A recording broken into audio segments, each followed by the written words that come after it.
करें हम लोग और आज 6th क्लास है। सबसे फर्स्ट क्लास में हम लोगों ने रिप्रेजेंट करना और मीनिंग सीखा था। फर्स्ट क्लास में रिप्रेजेंट करना और मीनिंग सीखा था। रिप्रेजेंट करने में अब हम लोगों के पास 2-3 मेथड हो गए हैं। फर्स्ट मेथड तो कि एरो से भाई रिप्रेजेंट करो, इसके लेंथ को proportional to magnitude of the vector quantity और direction is shown by the arrow direction, head direction. ये हेड है, इधर टेल है, ठीक है भाई।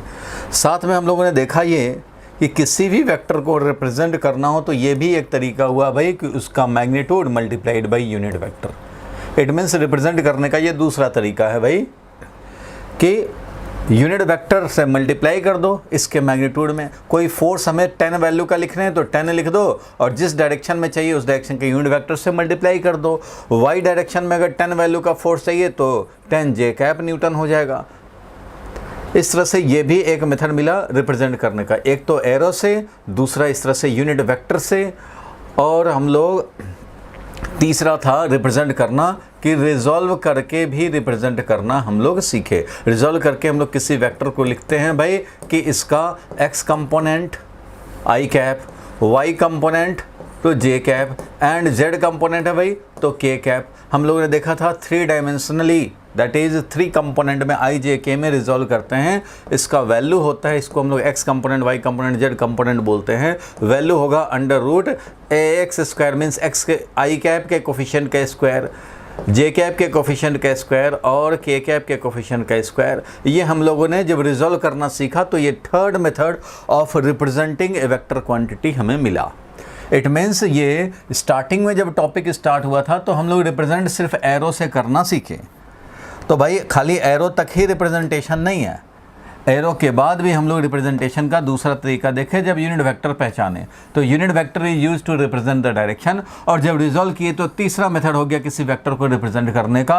अगर ये स्पेस में है वेक्टर तो तीनों कंपोनेंट होंगे, आई जे के कोफिशिएंट, यानी X component, Y component, Z component. Component बोलते हैं इन आई ए एक्स, ए वाई और ए जेड को हम लोग कंपोनेंट्स बोलते हैं, और इसको हम लोग रेक्टेंगुलर कंपोनेंट बोलते हैं। एक्चुअली रेक्टेंगुलर कंपोनेंट बोलते हैं। रेक्टेंगुलर कंपोनेंट इसलिए बोलते हैं क्योंकि ये आपस में परपेंडिकुलर होते हैं। एक आई कैप में रिप्रेजेंट होगा, दूसरे जे कैप में, और तीसरा के कैप में रिप्रेजेंट होगा। ये तीनों म्यूचुअली परपेंडिकुलर कंपोनेंट्स हैं, इसलिए इसका नाम रेक्टेंगुलर कंपोनेंट्स है। तो चलो भाई, रिजॉल्व करना तब भी रिप्रेजेंट कर सकते हैं। रिप्रेजेंटेशन के हम लोगों ने 3 मेथड्स समझ लिए अब तक। फिर हम लोगों ने उसने देखा था कि मल्टीप्लिकेशन किसी वेक्टर का हम लोग करते हैं, किसी वेक्टर क्वांटिटी का k के साथ, तो भाई एक और न्यू वेक्टर बनता है, और ये न्यू वेक्टर का डायरेक्शन उधर ही होता है जिधर हमारा ये a वेक्टर का डायरेक्शन है। New vector will be in the direction of a if k is positive, negative है तो अपोजिट डायरेक्शन, और वैल्यू तो भाई k टाइम्स वैल्यू का हो जाएगा। a का जितना भी वैल्यू है उसमें k का जो भी वैल्यू है वो हो जाएगा हमारा c का वैल्यू। तो ये देखा था हम लोगों ने। और साथ में एडिशन ऑफ वेक्टर देखा, तो उसमें ट्रायंगल लॉ, पैरेललोग्राम लॉ। तो ट्रायंगल लॉ में हेड टेल मैचिंग होता था, पैरेललोग्राम लॉ में टेल टू टेल मैचिंग करते थे या हेड हेड मैचिंग करते थे, पैरेललोग्राम कंप्लीट करते थे, डायगोनल होता था रिजल्टेंट। और ट्रायंगल लॉ में हेड टू टेल मैचिंग करते थे, ट्रायंगल कंप्लीटिंग साइड हो जाता था रिजल्टेंट। पॉलीगॉन लॉ में सारे वेक्टर जितने को ऐड करने हैं head to tail matching, head to tail matching, head to tail matching करते जाते थे जब तक एक पूरा कंज्यूम ना हो जाए। जो बचेगा वही हमारा रिजल्टेंट होगा। Polygon completing side is the resultant. ये देखा था हम लोगों ने। इसका कुछ खास इंपॉर्टेंस नहीं है, इसका हमारा इंपॉर्टेंस है भाई, इससे हमें फॉर्मूला एक निकल गया था। फॉर्मूला क्या निकल गया था भाई कि जब भी ऐड करते हैं तो जो रिजल्टेंट मिलता है a vector plus b vector किया हमने, तो जो रिजल्टेंट मिला उस रिजल्टेंट का वैल्यू कितना होगा भाई, तो वैल्यू इसका होता था अंडर रूट, ये a है ये b है मान लो, तो under root a square plus b square plus twice ab cos theta ये मिलता था, where theta is the angle between a and b। तो a प्लस b का वैल्यू हमें इस तरह से मिलता था। और डायरेक्शन के लिए ये अल्फ़ा लिखते थे, ये होता था angle between 2 vector. a vector को आगे बढ़ाया तो a वेक्टर का टेल b वेक्टर का टेल मैच हो गया, और ये angle smaller angle between 2 vector is the smaller angle between the 2 when their tails are meeting और देयर हेड्स आर मीटिंग।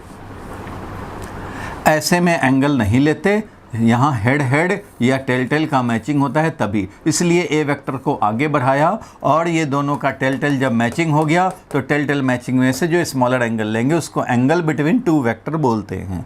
तो रिजल्टेंट अगर एंगल हमारा अल्फ़ा बना रहा हो वेक्टर ए के साथ, then tan alpha is given by जिसके साथ एंगल वो रहेगा इधर, ए के साथ एंगल है रिजल्टेंट का तो ए यहाँ है, बाकी जो दूसरा है उसका एक साइन कंपोनेंट और इधर आ जाएगा बी कॉस थीटा। तो फॉर्मूला याद रखने के लिए ये तरीका है, डिराइव जब करना हो तो भाई ये है बी साइन थीटा, क्योंकि ये थीटा एंगल है, तो ये है बी साइन थीटा, ये है बी कॉस थीटा, इसलिए tan alpha is equal to B sine theta divided by A plus B cos theta, B sine theta divided by A plus B cos theta. तो ये सब देखा था हम लोगों ने, इस पर कुछ न्यूमेरिकल्स भी हम लोगों ने किए, कभी एंगल निकालना है कभी वैल्यू निकालना है तो कोई बात नहीं है, न्यूमेरिकल्स किए, ये सब हम लोगों ने क्लास देखे। फिर रिजॉल्व करना सीखा भाई, तो एक दिन 2 डायमेंशनली रिजॉल्व करना सीखे हम लोग आई कैप में, जे कैप में, और फिर हम लोगों ने 3 डायमेंशनल जब किया तो के कैप वाला भी आ गया, आई जे के साथ के कैप वाला भी आ गया। तो कोई भी रिप्रेजेंटेशन हो रेक्टेंगुलर कंपोनेंट में डिवाइड होंगे और इनका जो कोई भी वेक्टर रिप्रेजेंट करेंगे तो यहाँ पे ए एक्स आई कैप प्लस ए वाई जे कैप, और अगर ये के कैप वाला भी होता तो वो भी यहाँ डालते। तो इनका वैल्यू क्या होता है भाई, वेक्टर का वैल्यू कभी भी निकाल सकते हैं, आई के कोफिशिएंट का स्क्वायर प्लस जे के कोफिशिएंट का स्क्वायर अंडर रूट करने होंगे। ये सब पाइथागोरस थ्योरम से हम लोगों ने ऑब्टेन किया था, सारे फॉर्मूलाज हम लोग ऑब्टेन कर चुके थे। और आज जो देखना है वो देखना है subtraction between two vector, means A में बी कैसे सब्ट्रैक्ट करेंगे, ये आज का टॉपिक है, और डॉट प्रोडक्ट आज का टॉपिक है, ये है वेक्टर 6 का टॉपिक। और इसके बाद नेक्स्ट क्लास होगा वो वेक्टर 7 होगा जिसमें कि हम लोग कर लेंगे cross product and uses. Clear है भाई, अब तक का सिचुएशन क्लियर हो गया। और अब हम लोगों को क्या करना है आज, तो भाई सब्ट्रैक्शन और वेक्टर से शुरू करना है, लेकिन सब्ट्रैक्शन भी स्टार्ट करने से पहले मैं आपको एक क्वेश्चन अभी देता हूं, वो क्वेश्चन करके तब सब्ट्रैक्शन स्टार्ट करेंगे, फिर डॉट प्रोडक्ट। ठीक है भाई, ये तो अब तक कुछ कराया नहीं। चीज पूछनी है। हाँ बोलो। कि सर जैसे हम कुछ वेक्टर्स दे दिए तो सर जब हम उनका रिजल्टेंट निकालेंगे तो सर रिजल्टेंट कैसे निकालेंगे आप? किस में? सर पॉलीगॉन लॉ में। सर ये तो पता है कि जो हमें जैसे सारे वेक्टर्स अपने टेल टू हेड अपने मैच करते हैं, फिर जो लास्ट साइड बचेगी सर वो रिजल्टेंट। हाँ, polygon completing side is the resultant. सुनो, polygon completing side is the resultant. हमने सारे वेक्टर कंज्यूम करते करते करते करते और फाइनली यहाँ तक आ गए, तो अब ये वाला हमारा रिजल्टेंट वेक्टर है। तो ये बोलना चाह रहे हो कि ये कैसे निकालेंगे? सर इसका मैग्नीट्यूड। हाँ, मैग्नीट्यूड कैसे निकालेंगे? तो भाई जब बहुत सारे वेक्टर ऐड करने हों तो चाहे तो इस तरह से दिया रहेगा, वेक्टर दिया रहेगा, तो ऐसा क्वेश्चन बहुत कम आता है कि भाई तुम्हें दिया रहे ग्राफ में ऐसे ऐसे ऐसे ऐसे, तो ऐसे साथ में ग्राफ पेपर भी देना पड़ेगा, या फिर तुम्हें एक्यूरेटली उनको सबको दिखाना पड़ेगा और तब जाकर रिजल्टेंट ऐसे दिखा देना। जब ऐसे देगा तो ऐसे ही दिखाने पड़ेंगे रिजल्टेंट। वैल्यू कैसे निकालोगे? तो वैल्यू ऐसे नहीं निकालेंगे, फिर ऐसे ही दिखा पाएंगे, ऐसे ही दिखा पाएंगे, और ये वैल्यू अप्रॉक्सीमेटली ही अंदाज़ा लगेगा, क्योंकि ये वाला मान लो 3 वैल्यू का था, या 2 वैल्यू का था, या 4 वैल्यू का था, या 3 का था, तो उसका भी अंदाज़ा ही लगेगा भाई कि ये 3.2 वैल्यू का है या 3.3 वैल्यू का है, ऐसे अंदाज़ा ही लग पाएगा। ये पॉलीगॉन लॉ में इसलिए तो ज़्यादा यूज़ होता नहीं है, क्योंकि इसके लिए तो कुछ फॉर्मूला बनेगा नहीं, फिर तो वही है कि 2 वेक्टर को ऐड करो, फिर रिजल्टेंट को तीसरे के साथ ऐड करो, उसका मैग्नीट्यूड, तो ऐसा मैग्नीट्यूड निकालने का तो बहुत ज़्यादा कॉम्प्लिकेटेड होगा। Resultant is shown by this. अब मैं आपको बता रहा हूँ ये क्यों यूज नहीं हो रहा, क्योंकि ऐसे कोई काम नहीं करता। आपको अगर 10 वेक्टर ऐड करने हैं ना, तो आपको बताता हूँ क्या है बेस्ट मेथड, जिससे मैग्नीट्यूड डायरेक्शन सब मिलेगा। आप 10 वेक्टर ऐड कर लो, आपको क्या करना होगा, जिन वेक्टर्स को ऐड करने हैं suitable X axis and Y axis ले लेंगे परपेंडिकुलर म्यूचुअली। ये वाला प्योर एक्स एक्सिस में है, इसको लिख देंगे 4i कैप। ये वाला कितने एंगल पे है भाई, वो दिया रहेगा क्वेश्चन में, इसको आई जे में लिख देंगे, इसको भी आई जे में लिख देंगे रिजॉल्व करके, इसको भी आई जे में लिख देंगे रिजॉल्व करके, इसको भी आई जे में रिजॉल्व करके लिख देंगे, और इसको भी आई जे में रिजॉल्व करके लिख देंगे। यही तो लास्ट क्लास में जाते जाते बोला था, कुछ आई प्लस कुछ जे प्लस कुछ के, सबके आते रहेंगे, सबके कुछ आई कुछ जे और कुछ के आते रहेंगे। 10 वेक्टर को रिप्रेजेंट कर दो। रिप्रेजेंट करने तो आता है यूजिंग दिस रेक्टेंगुलर कंपोनेंट। और आई को आई के साथ, जे को जे के साथ ऐड किया, के को के साथ ऐड किया, मिल गया हमें रिजल्टेंट। इसका वैल्यू भी मिला और डायरेक्शन भी, मतलब आई जे के में लिख दिया तो वैल्यू डायरेक्शन सब है। ऐसे ही करना होता है। 10 वेक्टर को ऐड करना होगा, सबको रिप्रेजेंट कर दो, रिप्रेजेंट करके ऐड कर दो, आई को आई के साथ, जे को जे के साथ, के को के साथ, तो आपको मैग्नीट्यूड डायरेक्शन सब मिल जाएगा। मीन्स स्टैंडर्ड यूनिट वेक्टर आई जे के टर्म में मिल जाएगा। ठीक है, कहने को पॉलीगॉन लॉ है, यूज कोई करता नहीं है। यूज तो तब ऐसा होगा जब बहुत सारे वेक्टर हों और ये प्लॉट किए हुए हों, तो चलो भाई पैरेलल शिफ्ट करें। तो ये ग्राफिकल मेथड है, कोई हेड टेल मैचिंग करके और तब हमारा ट्रायंगल लॉ हम लोग ऐसे ऐड करते हैं। ठीक है, तो इसका तो फॉर्मूला है कम से कम। पॉलीगॉन लॉ में तो भाई फॉर्मूला कैसे निकलेगा, डायरेक्ट का नहीं मिलेगा, वो आपको सबको रिजॉल्व करके ही करने होंगे। वैसे भी मैं बता दूं आपको आगे के लिए कि जितने वेक्टर में क्वेश्चंस होते हैं उसके 95% क्वेश्चन आई जे के में ही डील होता है। इसलिए आई जे के पहचानने हैं, उसमें रिप्रेजेंट करने हैं, उसके बाद ऐड करना हो, सब्ट्रैक्ट करना हो, मल्टीप्लाई करना हो, सब हमारा आई जे के में ही होता है। ये ग्राफिकली जो है वो बहुत कम, रेयरली यूज होंगे, इसलिए थ्योरी में ही यूज होता है ज़्यादा। चलो क्लियर है। मेनी वेक्टर्स जब ऐड करने होंगे तो उन सबको रिप्रेजेंट करेंगे और रिप्रेजेंट करने के बाद जो करना है काम कर सकते हैं। बोलो क्लियर है यहाँ तक? आगे बढ़ें हम लोग। तो चलो भाई हम लोग आगे बढ़ते हैं, नेक्स्ट पेज पे चलते हैं। स्क्रीनशॉट जिसको लेना हो, ज़रूरत लगे तो आप ले सकते हैं। चलो भाई, एक क्वेश्चन है, लिख के रखा है आपके लिए, इसको जल्दी से सॉल्व किया जाए। फाइंड ए वेक्टर सी वेक्टर एक निकालना है भाई। फाइंड ए वेक्टर सी, और वो सी वेक्टर क्या है भाई, whose value is half the value of A minus B. आप सोचेंगे भाई ए माइनस बी तो पढ़ा ही नहीं है। हाँ भाई, नहीं पढ़ा है ए माइनस बी, लेकिन आई जे वाला तो पढ़ा है ना। मैंने तो लास्ट क्लास में भी बताया था कि जब आई जे के में लिखो, आई जे के में लिखो, ऐड करना है ऐड करो, सब्ट्रैक्ट करना है सब्ट्रैक्ट करो। तो a माइनस बी लिख, देखो क्वेश्चन में है कि एक वेक्टर c निकालो whose value is half the value of a minus B and the direction is opposite to b। Direction हमारा अपोजिट टू b है और वैल्यू जो है half the value of a minus B है। a भी given है और b भी गिवन है। a वेक्टर b वेक्टर दोनों गिवन है। गिवन है मतलब आई जे के में रिप्रेजेंटेड है। ऐसे ही क्वेश्चन दिए जाते हैं, आई जे के में रिप्रेजेंटेड है। अब तुम निकालो। तो देखो इसको कैसे हम लोग कर सकते हैं। अगर तुम्हें ज़रूरत है a प्लस बी की, तो कोई ट्रायंगल लॉ, पैरेललोग्राम लॉ लगाने की ज़रूरत नहीं है। जैसे जब आई जे के में दिया हुआ है तो कोई ज़रूरत ही नहीं है लगाने की। दोनों को ऐड करो भाई, दोनों को प्लस करो। आई को आई के साथ, जे को जे के साथ, के को के साथ। तो भाई 4i 3i कितना हो गया, 7i कैप। यही तो लास्ट क्लास में मैंने बताया था ना, ये ग्राफ वाला ले करके बताया था कि भाई ये 3i प्लस 2j है, मतलब इधर 3 इधर 2, और फिर इसमें कुछ हमने ऐड कर दिया तो ये मिला रिजल्टेंट। ऐसा ही होता था। तो क्या होता था, इसका जो x का वेक्टर a है, मान लो वेक्टर b है, तो इसका जो x कंपोनेंट होता था मान लो 4i cap plus 2j cap था, याद होगा लास्ट क्लास वाला। और ये वाला था मान लो 2i कैप और प्लस मान लो 3j कैप। तो जो रिजल्टेंट आएगा वो कितना आएगा, यही हम लोगों ने डिस्कस किया था लास्ट क्लास में। तो भाई ये जो रिजल्टेंट अगर आएगा a प्लस बी कर रहे हो, तो इस a वेक्टर का x कंपोनेंट जो हमारा 4i कैप है और इसका जो 2i कैप है, ये दोनों ऐड हो जाएंगे, a प्लस बी करेंगे हमारा। ये a प्लस बी जो आया है वेक्टर, इसका x वाला कितना होगा भाई, तो इसका x वाला होगा, यही है ना वेक्टर, तो इसका x वाला ये होगा 4 इसका और 2 इसका, 6i कैप। और j वाला क्या होगा, तो ये 2j कैप था, ये 3j कैप था, तो ये हो गया 5j कैप। काम खत्म हो गया। ट्रायंगल लॉ से जो तुम ऐड करते हो, वो जो रिजल्टेंट देता है, वो इस ट्रायंगल लॉ में जो वेक्टर को ऐड करने थे, a को जब हमने 4i प्लस 2j लिखा और इसको 2i प्लस 3j लिखा, तो काम तो वही हो रहा है। देख रहे हो रिजल्टेंट जो आ रहा है ट्रायंगल लॉ से, जो रिजल्टेंट आ रहा है उसका x वाला कितना है और y वाला कितना है, देख लो। तो इसका रिजल्टेंट का x वाला है 4 और प्लस 2, यानी कि ये 6 है पूरा, तो यही 6 आया है। और इसका y वाला क्या है, यानी j कंपोनेंट क्या है, तो 2i ये वाला है भाई, 2j कैप ये था, 2j कैप ये था और 3j कैप ये था, 5j कैप है।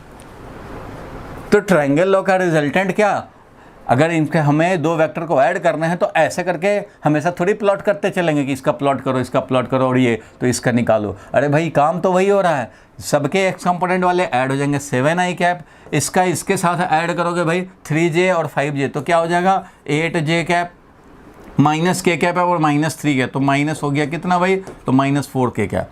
अगर a प्लस बी निकालना है तो ये हो गया, अगर a माइनस बी निकालना है तो वो भी निकाल लेंगे भाई, a माइनस बी करना है तो इसमें से इसको सब्ट्रैक्ट कर दो भाई, सब्ट्रैक्ट करोगे तो क्या होगा, 4i में से 3i सब्ट्रैक्ट हो गया, तो बचा क्या भाई, यहाँ लिख देता हूँ एक स्टेप लिख देता हूँ, अगले स्टेप में i कैप कर दूंगा, और यहाँ है 3j cap minus 5j cap, और इधर है माइनस k कैप, ये है माइनस k कैप, और ये है माइनस, इसमें से इसको सब्ट्रैक्ट तो माइनस 3k कैप, ये है माइनस k कैप तो है, एक मिनट, माइनस k कैप और माइनस 3k कैप, ऐसे करके है हमारा। तो भाई फाइनली क्या आ गया, तो i कैप आ गया और माइनस 2j कैप आ गया, और ये माइनस k कैप और माइनस प्लस 3k कैप, यानी कि क्या हो गया 2k कैप हो गया। तो इस तरह से हमें सब्ट्रैक्शन भी मिल गया। अभी तक हम लोगों ने रूल नहीं पढ़ा सब्ट्रैक्शन का, लेकिन i j k में है तो ऐड भी कर सकते हैं, सब्ट्रैक्ट भी कर सकते हैं, रूल तो पढ़ेंगे। लेकिन ऐसा क्वेश्चन अगर मिल जाए तो आपको क्या करना है, ये हमने ग्राफिकल इसका एनालिसिस यानी मीनिंग बताया था तुम्हें कि इसका क्या मीनिंग हो रहा है, 2i प्लस 3j का क्या मीनिंग है। अगर कोई बोलता है कि 2i प्लस 3j है ये वाला वेक्टर, 2i और प्लस 3j था ये वाला वेक्टर, b वेक्टर जो है, इसका क्या मीनिंग हुआ, इसका मीनिंग ये हुआ कि x डायरेक्शन में 2 और y डायरेक्शन में 3 है। तो ये सब हम लोगों ने समझा था। तो जब i j में रिप्रेजेंटेड होता है तो आप 2 वेक्टर हों या 10 वेक्टर हों, ऐड करना हो, सब i को एक साथ, सब j को एक साथ, सारे k को एक साथ कर देंगे। तो क्वेश्चन क्या कह रहा था वो अब देखा जाए। एक वेक्टर c है, सारे लोग देखें भाई, वेक्टर c है, ये हमें बताना है whose value is half the value। तो भाई किसी वेक्टर को रिप्रेजेंट करने का मैंने बताया कि 3 तरह से रिप्रेजेंट होता है। तो भाई अभी कौन सा काम करेगा हमारा, तो भाई कम से कम इसका वैल्यू और जिस डायरेक्शन में उस डायरेक्शन में यूनिट वेक्टर, क्योंकि हमें क्वेश्चन में दिया है कि वैल्यू हमें पता है कि सी वेक्टर का वैल्यू है half the value of a minus B, यानी a माइनस बी का जितना वैल्यू है उसके हाफ वैल्यू का है ये c, और डायरेक्शन किधर है, अपोजिट टू b। तो ऐसा क्वेश्चन आएगा 3 मार्क्स का, कैसे करोगे भाई अब तुम समझ लो, देख लो ध्यान से, थोड़ा लॉजिक लगाने पड़ेंगे। तो ठीक है भाई, तो सी वेक्टर के बारे में कहा गया कि इसका जो मैग्नीट्यूड है वो half the magnitude of a minus B है। a दिया हुआ था, b दिया हुआ था, तो पहले मैंने a माइनस बी निकाल लिया कि भाई इसी के मैग्नीट्यूड से हाफ मैग्नीट्यूड तो है, इसी के मैग्नीट्यूड से तो हाफ है। a माइनस बी वैल्यू निकालना जरूरी है क्योंकि क्वेश्चन में कह रहा है कि a माइनस बी का जितना मैग्नीट्यूड है उसका हाफ वैल्यू का है। तो ठीक है भाई, इसका हम लोग पहले मैग्नीट्यूड निकालें। तो a माइनस बी वैक्टर हम लोग निकाल चुके हैं, इसमें से इसको सब्ट्रैक्ट करके निकाल चुके। हमें तो a प्लस बी की ज़रूरत थी ही नहीं, तो a प्लस बी तो नहीं चाहिए, क्वेश्चन को सॉल्व करने के लिए तो नहीं चाहिए, a माइनस बी चाहिए। a माइनस बी का वैल्यू कितना होगा, क्योंकि इसका वैल्यू से हाफ रखना है हमें c का वैल्यू, तो इसका वैल्यू चाहिए। तो a माइनस बी का वैल्यू का मतलब है i cap minus 2j cap plus 2k cap, इसका वैल्यू। तो इसका वैल्यू कितना होगा सबको पता है भाई, किसी वेक्टर जो i j k में लिखा हो उसका वैल्यू क्या होता है भाई, तो i के कोफिशिएंट का स्क्वायर, मतलब i का तो कोफिशिएंट यहाँ 1 है, j का कोफिशिएंट -2 है, -2 का स्क्वायर करो चाहे 2 का स्क्वायर करो, बात एक ही है। और यहाँ पे k का कोफिशिएंट का स्क्वायर ऐसे लिखेंगे। तो ये वैल्यू क्या मिल जाएगा भाई, तो 1 + 4 + 4 दैट इज क्या हो गया, √9, और ये मिल गया वैल्यू 3। तो बहुत अच्छा भाई, a माइनस बी का वैल्यू इसका मतलब हो गया 3। तो ये तुम्हें सॉल्व करने पड़ेंगे। तो सॉल्व जो कर रहे हैं मतलब सोल्यूशन जो इसका है, तो सबसे पहले हम लोगों ने a माइनस बी निकाला, उसका मैग्नीट्यूड निकाला।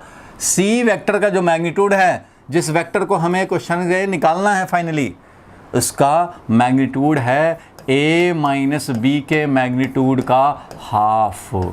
क्वेश्चन के अकॉर्डिंगली a माइनस बी का जो वैल्यू है उसका हाफ। क्वेश्चन क्या ही रहा है, half the value of a minus B magnitude. और डायरेक्शन किधर है, अपोजिट, मतलब यूनिट वेक्टर जो लेना है वो किधर लेना है भाई, तो b के अपोजिट में। तो भाई b के अपोजिट में मतलब माइनस बी के डायरेक्शन में।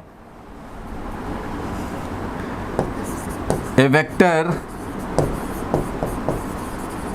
अपोजिट टू b क्या होगा भाई, माइनस बी। अगर हम लोग माइनस लगा देते हैं डायरेक्शन अपोजिट हो जाता है, सबको पता है भाई।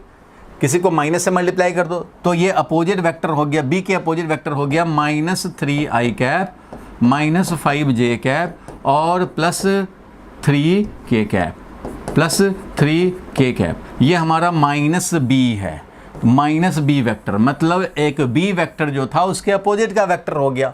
तो हम लोग -b के डायरेक्शन में यूनिट वेक्टर से मल्टीप्लाई करेंगे तो मिल जाएगा। इट मीन्स c वेक्टर जो निकालना था according to question, a minus b का मॉड जो था 3 उसका हाफ कर दिया। और यूनिट वेक्टर लिखना है भाई किस डायरेक्शन में, तो b के अपोजिट वाला। तो b के अपोजिट में एक वेक्टर मिल गया हमें -b, तो हम लोग लिखेंगे क्या भाई, तो -b vector divided by -b direction में यूनिट वेक्टर चाहिए तो -b vector divided by -b का मैग्नीट्यूड। याद होगा यूनिट वेक्टर का तो फॉर्मूला यही होता है, यूनिट वेक्टर किसी भी डायरेक्शन में चाहिए तो एक वेक्टर मिल जाए उस डायरेक्शन में डिवाइडेड बाई इसी का वैल्यू। यही तो होता है यूनिट वेक्टर का। बताया था यूनिट वेक्टर कैसे निकालते हैं भाई, यूनिट वेक्टर तो ऐसे ही मिलता है, किसी भी वेक्टर में उसके मैग्नीट्यूड से डिवाइड कर दोगे तो उस डायरेक्शन का यूनिट वेक्टर मिल जाएगा। हमें किधर का चाहिए यूनिट वेक्टर, -b के डायरेक्शन में चाहिए। Opposite to b means -b के डायरेक्शन में चाहिए। तो ठीक है भाई, -b vector divided by -b vector का मैग्नीट्यूड। ठीक है भाई, तो c का मैग्नीट्यूड पता लग चुका है 3/2 क्योंकि 3 था a माइनस बी का मैग्नीट्यूड। चलो भाई -b, तो -b वेक्टर उधर पहले निकाल रखे हैं भाई। -b is -3i cap -5j cap और क्या था +3k कैप। ठीक है भाई, तो ये हो गया -b वेक्टर डिवाइडेड बाई इसी का मैग्नीट्यूड। ये ब्रैकेट है, ये मॉड नहीं है, ये ब्रैकेट है। और अब लिखने हैं इसी का मॉड, मॉड मतलब हो गया वैल्यू। तो वैल्यू लिखेंगे इसका, -b का वैल्यू लिखेंगे तो यहाँ हो गया -3 का स्क्वायर प्लस -5 का स्क्वायर प्लस 3 का स्क्वायर। बस ये हो गया तुम्हारा फाइनली c वेक्टर जो आ रहा है वो है 3/2 और ये -3i cap -5j cap +3k cap divided by कितना भाई, तो ये हो गया 9 और 25, 9 + 25 + 9 तो 18 और 25। सोच लो कितना हो गया वैल्यू, जो वैल्यू हो जाएंगे उतना ही। 18 और 25 कितना हो जाएंगे, बोलो भाई 18 और 25 43। तो ये हो गया 43 अंडर रूट वैल्यू मीन्स जो तुम्हारा आ गया 3/2 अंडर रूट 43 और ये हो गया -3i कैप -5j कैप और +3k cap. This is the vector c। ये आ जाएगा तुम्हारा आंसर। 3 मार्क्स का क्वेश्चन सॉल्व हुआ। हाँ बोलो क्या कह रहे हो। डिफिकल्ट था ये डिफिकल्ट है क्वेश्चन।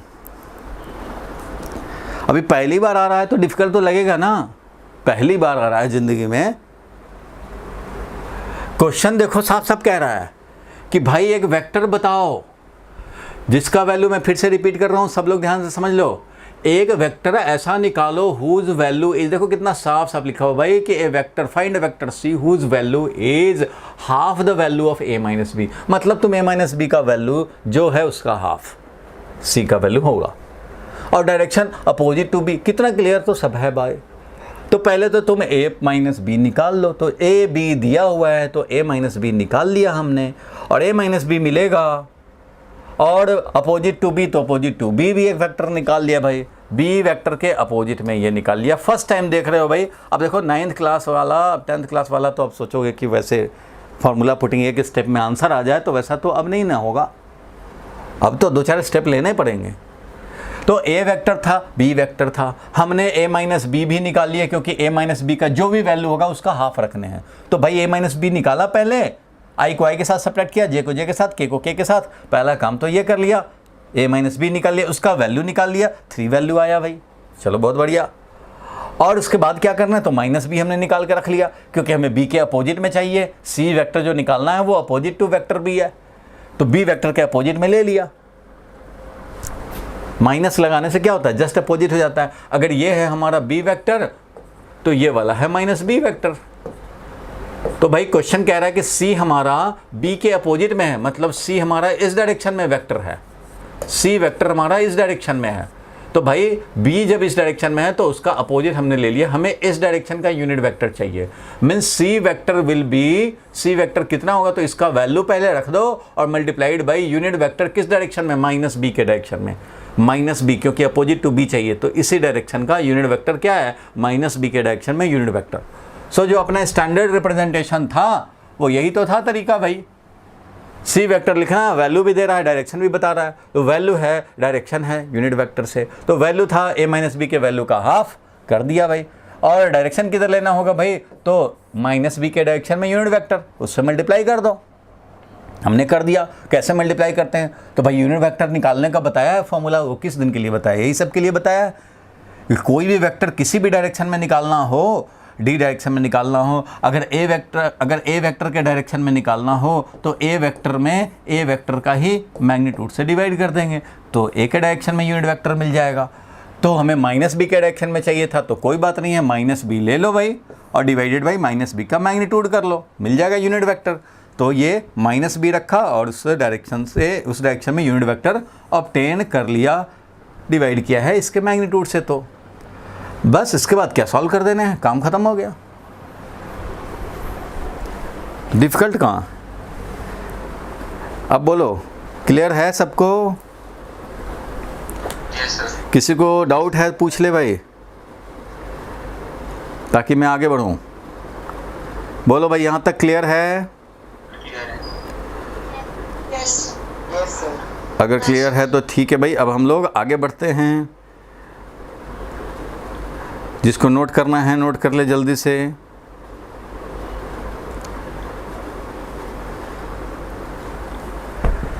चलो आगे बढ़ते हैं हम लोग।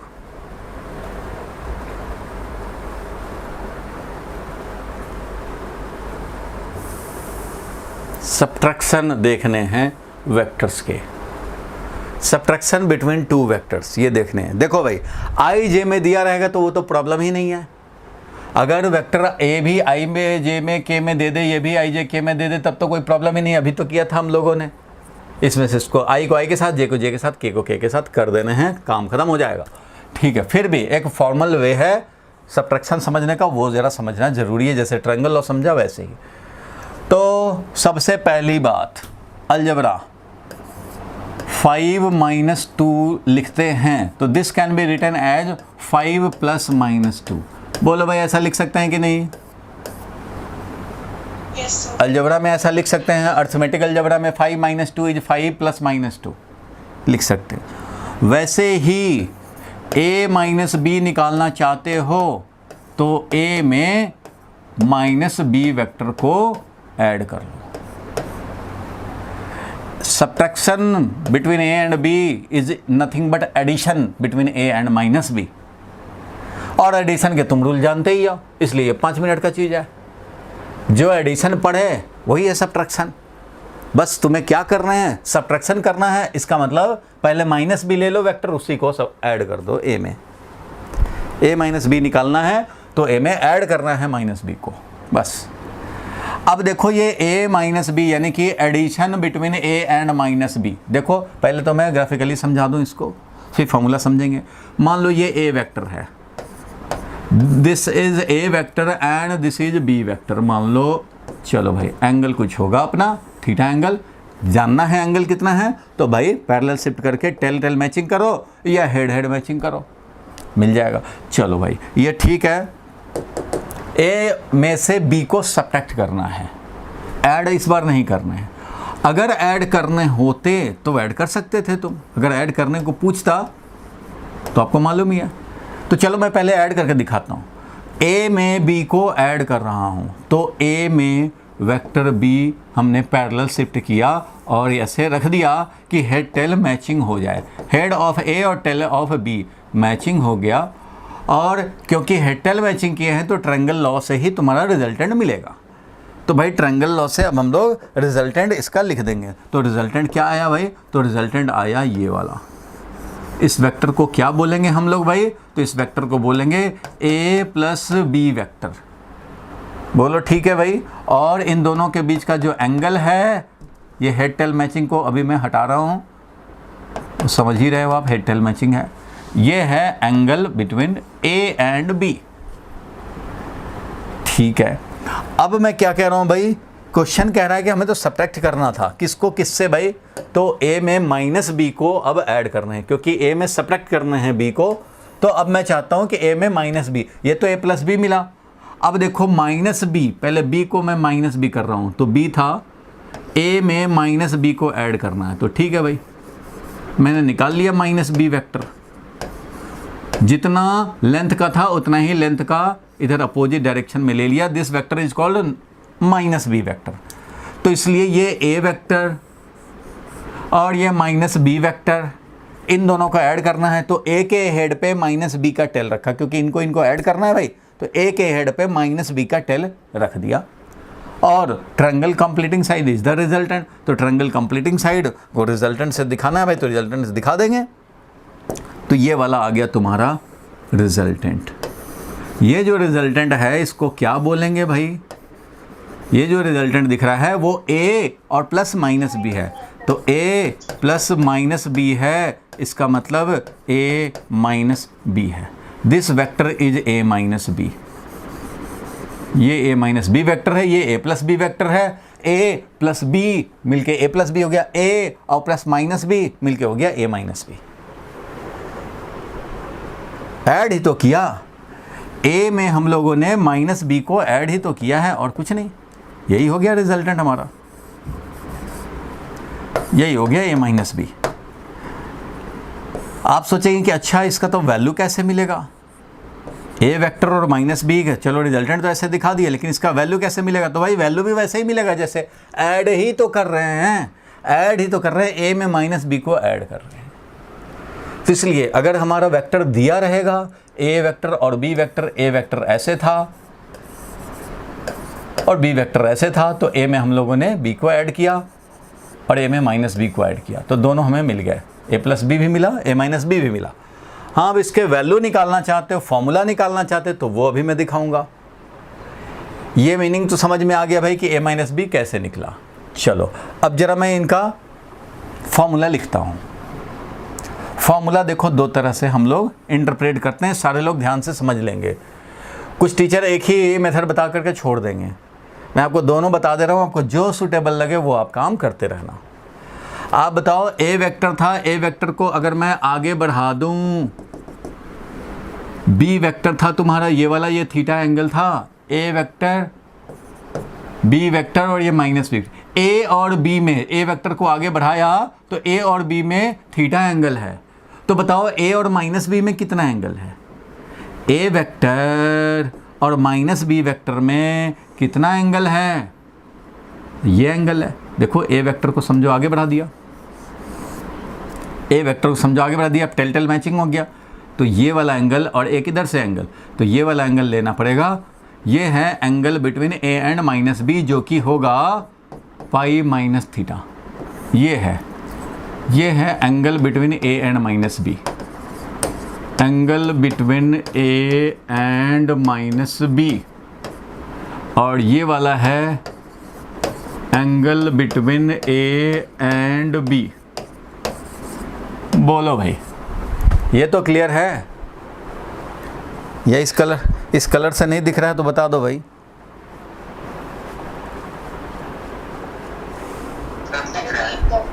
जस्ट अपोजिट हो गया एडिशन का। क्या हो गया? हाँ, जस्ट अपोजिट ही है। एडिशन मतलब क्या? अपोजिट क्या है? वो वही है, एडिशन ही है।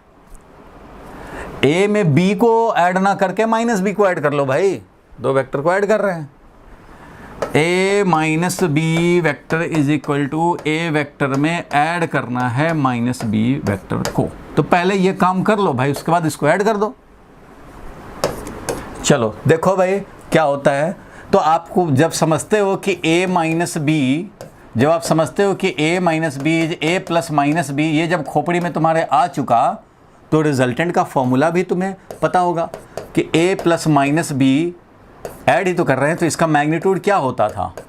कोई भी दो वेक्टर ऐड करते थे तो उसका मैग्नीट्यूड क्या होता था, फर्स्ट वेक्टर का स्क्वायर प्लस सेकेंड वेक्टर का स्क्वायर। तो सेकेंड वेक्टर क्या है, माइनस बी है, तो उसका स्क्वायर करेंगे तो क्या बी स्क्वायर ही रहेगा, प्लस 2 इंटू ए का मैग्नीट्यूड इंटू बी का मैग्नीट्यूड। माइनस बी का मैग्नीट्यूड बोले या बी का मैग्नीट्यूड बोले, एक ही बात है। बी का मैग्नीट्यूड या माइनस बी का मैग्नीट्यूड एक ही बात है कि नहीं।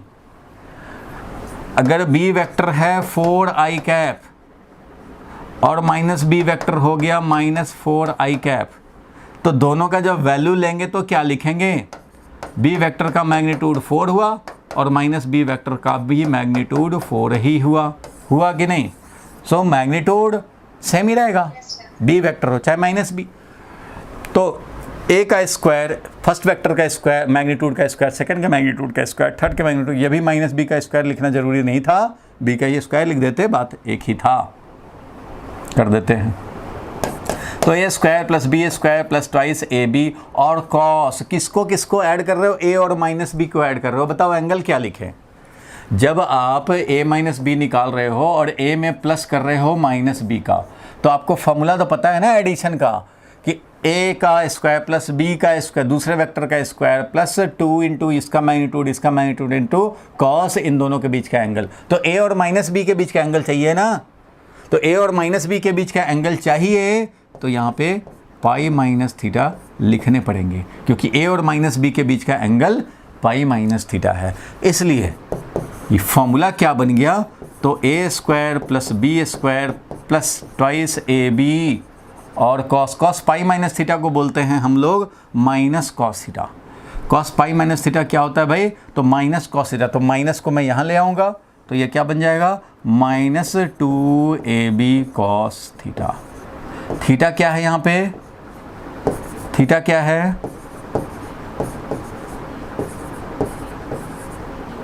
क्या है थीटा, क्या है ए एंड बी। ए और माइनस बी में तो ये एंगल है, थीटा तो ए और बी में ही एंगल है। देखो थीटा ए और बी में एंगल है, ए और माइनस बी में एंगल था पाई माइनस थीटा, तो हमने तो वो रखा फॉर्मूला में, ये है ना अल्फा। सारे लोग फिर से समझें, हम लोग a और माइनस बी को ऐड कर रहे हैं, फॉर्मूला लगाया, फर्स्ट का वेक्टर का magnitude square, second vector magnitude 2, ए का मैग्नीट्यूड इसका मैग्नीट्यूड कॉस, इन दोनों के बीच का एंगल, a और माइनस बी के बीच का एंगल, और a और माइनस बी के बीच का एंगल है अल्फा, यानी कि पाई माइनस थीटा। थीटा अगर angle between a and b है तो हमें पाई माइनस थीटा यूज़ करने हैं।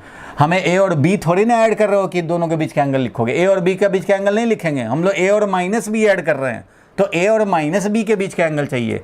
a और माइनस b के बीच का एंगल तो अल्फा है, पाई माइनस थीटा, तो वो रखने पड़ेंगे।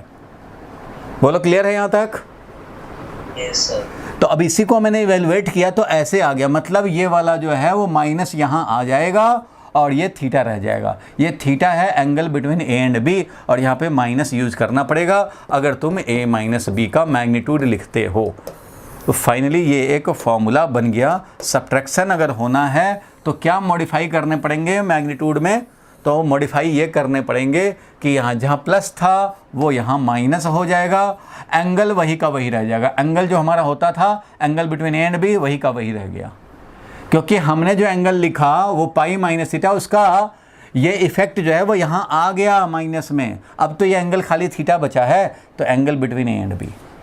इट मीन्स ये समझ लो a माइनस बी का ये हो गया वैल्यू, और a प्लस बी वेक्टर का अगर मैग्नीट्यूड लिखोगे तो वो क्या होगा, तो a square plus B square plus twice A B into cos theta. Theta is angle between a and b। यहाँ प्लस है तो समझो a और b ऐड हुआ है, यहाँ माइनस है तो समझना a में से b सब्ट्रैक्ट हुआ है। ये वाला वही का वही रह जाएगा। फर्स्ट मेथड ये। रिजल्टेंट लिखने का फर्स्ट मेथड ये। सेकंड मेथड बता रहा हूँ अब देखो सेकंड मेथड बताता हूँ तुम्हें। ये सब लोग समझ गए, मतलब आपको सब्ट्रैक्शन करना है तो कुछ नहीं, फॉर्मूला में यहाँ माइनस कर लेना बस, एंगल वही का वही रहेगा। या तो दूसरा फॉर्मूला है कि a माइनस बी अगर कर रहे हो, यानी कि a प्लस माइनस बी का मॉड निकाल रहे हो, तो फिर वही काम करो, a square plus B square plus twice A B into cos angle between A and B. जब प्लस यहाँ लिख रहे हैं तो इसका मतलब ऐड करने वाला, तो ऐड कर रहे हैं ए और माइनस बी में, तो ए और माइनस बी में ऐड कर रहे हैं, तो ए और माइनस बी के बीच का एंगल यूज़ कर रहे हैं। अल्फ़ा क्या है भाई? Alpha is pi minus theta, और ये है एंगल बिटवीन कौन? A and minus B. मतलब ये हो गया कि एंगल को आप ए और माइनस बी को ऐड कर रहे हो तो उन्हीं दोनों के बीच का एंगल ले लोगे, तो इसको प्लस का प्लस छोड़ दोगे। फिर से बता रहा हूँ, आप चाहे वो करें या ये करें, मतलब चाहे तो आप ये साइन को मॉडिफाई कर लें, एंगल जैसे के जैसे छोड़ दो। जैसे हमारा एंगल होता था ए प्लस बी वाले में ए और बी के बीच का एंगल, यहाँ भी एंगल ए और बी के बीच का एंगल लेना, खाली यहाँ माइनस कर देना, मिल जाएगा। या तो फिर प्लस को अगर तुम्हें रिटेन रखना है तो प्लस रिटेन रखो, तो यहाँ एंगल चेंज करो। दोनों में से कोई एक काम करना है। एंगल रिटेन रखो तो साइन बदलो ए माइनस बी करने के लिए, और अगर तुम साइन रिटेन करना चाहते हो तो एंगल बदलो। इन दो में से एक काम करेंगे, ये नहीं कि दोनों काम कर देंगे कि अच्छा ए माइनस बी कर रहे हैं तो यहाँ भी माइनस कर दें और यहाँ एंगल भी ए और माइनस बी में ले लें, ये नहीं चलेगा। अगर यहाँ माइनस कर दिए तो एंगल ए और बी में लेना है, यहाँ प्लस कर दिए तो एंगल ए और माइनस बी में लेना है। दोनों में से कोई एक काम करना है। चाहे भाई साइन बदल लो तो एंगल मत बदलना, ए और बी वाला ही रहने देना, या फिर एंगल बदल लो भाई, ए और माइनस बी के बीच का एंगल लो तो साइन वही रहने देना। क्योंकि हम लोग ऐड कर रहे हैं ए और माइनस बी को, तो ए का वैल्यू का स्क्वायर बी का वैल्यू का स्क्वायर ट्वाइस इंटू ए का वैल्यू इंटू बी का वैल्यू इंटू कॉस, जिन दो वेक्टर को ऐड किया इन दो को ऐड किया, इसलिए इनके बीच का एंगल अल्फा लेंगे। अगर इस तरह से क्वेश्चन आया तो ए और बी का वैल्यू दे दिया और सब्ट्रैक्ट करना है। ज़्यादातर क्वेश्चन 95% क्वेश्चन सिर्फ आई जे के में ही होते हैं, और उसमें कितना सिंपल है, ऐड करना है तो भी आई को आई के साथ, जे को सब्ट्रैक्ट करना है तब भी आई को आई के साथ, जे को जे के साथ, के को के के साथ। इसको नोट कर लो भाई। ए माइनस बी करने का क्या मीनिंग हुआ वो आपने देख लिया। फॉर्मूला में कोई एक काम करना है। अगर तुम साइन चेंज कर लेते हो ए माइनस बी के लिए तो एंगल वही रखना ए और बी वाला, और अगर तुम साइन नहीं चेंज करना चाहते हो तो एंगल ए और माइनस बी का ले लेना, क्योंकि तुम ए और माइनस बी ऐड कर रहे हो। मीन्स अपने खोपड़ी में सेट कर लो कि सब्ट्रैक्शन ऑफ टू वेक्टर्स का मतलब है कोई एक्स्ट्रा टॉपिक नहीं, सिंपल एडिशन। जो कर रहे थे वही करेंगे, बस अब ए में बी को नहीं ऐड करके क्या करेंगे, ए में माइनस बी को ऐड करेंगे। तो बस अब आप यही समझ सकते हो, ए और माइनस बी में ऐड करेंगे, ए और माइनस बी को ऐड कर रहे हैं भाई, तो जो एडिशन का फॉर्मूला वही लगा लो, ये स्क्वायर प्लस 2 इंटू ये, और कॉस, जिन दो को ऐड कर रहे हो उनके बीच का एंगल, तो इनके बीच का एंगल यूज़ कर दिया हमने। कोई अलग से टॉपिक नहीं है, सब्ट्रैक्शन का कोई बड़ा सा टॉपिक नहीं है। जो है रूल एडिशन का रूल है, क्योंकि सब्ट्रैक्शन भी एडिशन है। लिख लो, स्क्रीनशॉट ले लो। क्लियर है यहाँ तक? आगे बढ़ें। Yes, sir. और आई जे में रहता है तो कुछ काम ही नहीं करना होता है, सब तो आराम से हो जाता है। चलो भी आई जे क्या और हम लोग खेल खेलेंगे। इसको आगे बढ़ाएं भाई, हटाएं। Yes, sir. निखिल बोलो भाई। तो चलो भाई, अब हम लोग न्यू काम करते हैं। चिराग क्लियर होगा अब तक? चलो हम लोग नेक्स्ट पे चलते हैं। आ गया मल्टीप्लिकेशन बिटवीन टू वेक्टर। अब तक देखा था हम लोगों ने मल्टीप्लिकेशन एक स्केलर के साथ। अब देख रहे हैं दो वेक्टर ए एंड बी को मल्टीप्लाई करेंगे तो क्या होगा। तो भाई जब भी मल्टीप्लाई करोगे तो दो तरह से मल्टीप्लाई हम लोग करते हैं। ए वेक्टर एंड बी वेक्टर में मल्टीप्लाई करते हैं तो चाहे डॉट से करेंगे या क्रॉस से करेंगे। तो dot product between two vector में डॉट यूज करेंगे और क्रॉस प्रोडक्ट में क्रॉस यूज करेंगे। ये होगा नेक्स्ट क्लास का टॉपिक, ठीक है। इसलिए ये नेक्स्ट क्लास का टॉपिक नेक्स्ट क्लास में चला जाएगा, क्रॉस प्रोडक्ट। और अभी क्या रहेगा भाई? तो अभी रहेगा हम लोगों का डॉट प्रोडक्ट। तो ठीक है भाई, दो वेक्टर के मल्टीप्लिकेशन में अब आ गए हम लोग डॉट प्रोडक्ट में। तो जो दो वेक्टर हैं इन दो का हमें डॉट प्रोडक्ट लेना है तो बाय डेफिनेशन ये होता है फर्स्ट वेक्टर का मैग्नीट्यूड सेकेंड वेक्टर का मैग्नीट्यूड मल्टीप्लाई करो, अलजेब्रिक मल्टीप्लिकेशन, और into cos theta. Theta is the angle between A and B. So A dot B होता है ए का वैल्यू, बी का वैल्यू और कॉस थीटा का अलजेब्रिक मल्टीप्लिकेशन। यहाँ डॉट लिखो, क्रॉस लिखो या ब्रैकेट लिखो, सब एक ही बात है, क्योंकि यह है अलजेब्रिक मल्टीप्लिकेशन, मतलब अलजबरा वाला मल्टीप्लिकेशन। 2 इंटू 3, 2 इंटू 3 या 2 इंटू 3, 2.3 नहीं, 2 इंटू 3। तो अलजेब्रिक मल्टीप्लिकेशन है। इट मीन्स इसको ऐसे भी लिख सकते हैं, ए बी कॉस थीटा।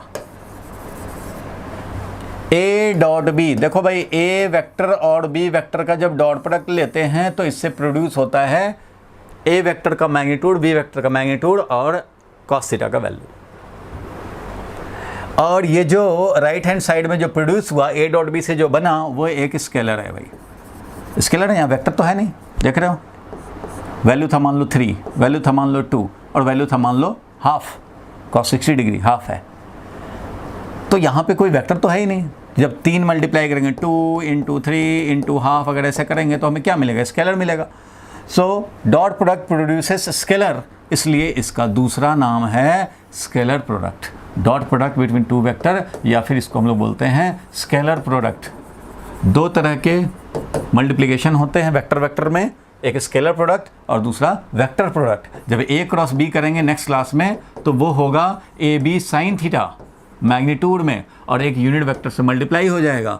ये नेक्स्ट क्लास का टॉपिक है कि ए बी में जब हम लोग क्रॉस प्रोडक्ट लेंगे तो उसका वैल्यू मिलेगा, ये न्यू वेक्टर मिलेगा जिसका वैल्यू ये है, और एक यूनिट वेक्टर। यूनिट वेक्टर किधर होगा वो बात की बात है, वो नेक्स्ट क्लास में समझेंगे। ये क्या है, पूरा एक क्लास लगेगा इस पर, अभी तो ये देखने हैं, ठीक है। तो चलो भाई इसको तो अभी दूर रखो।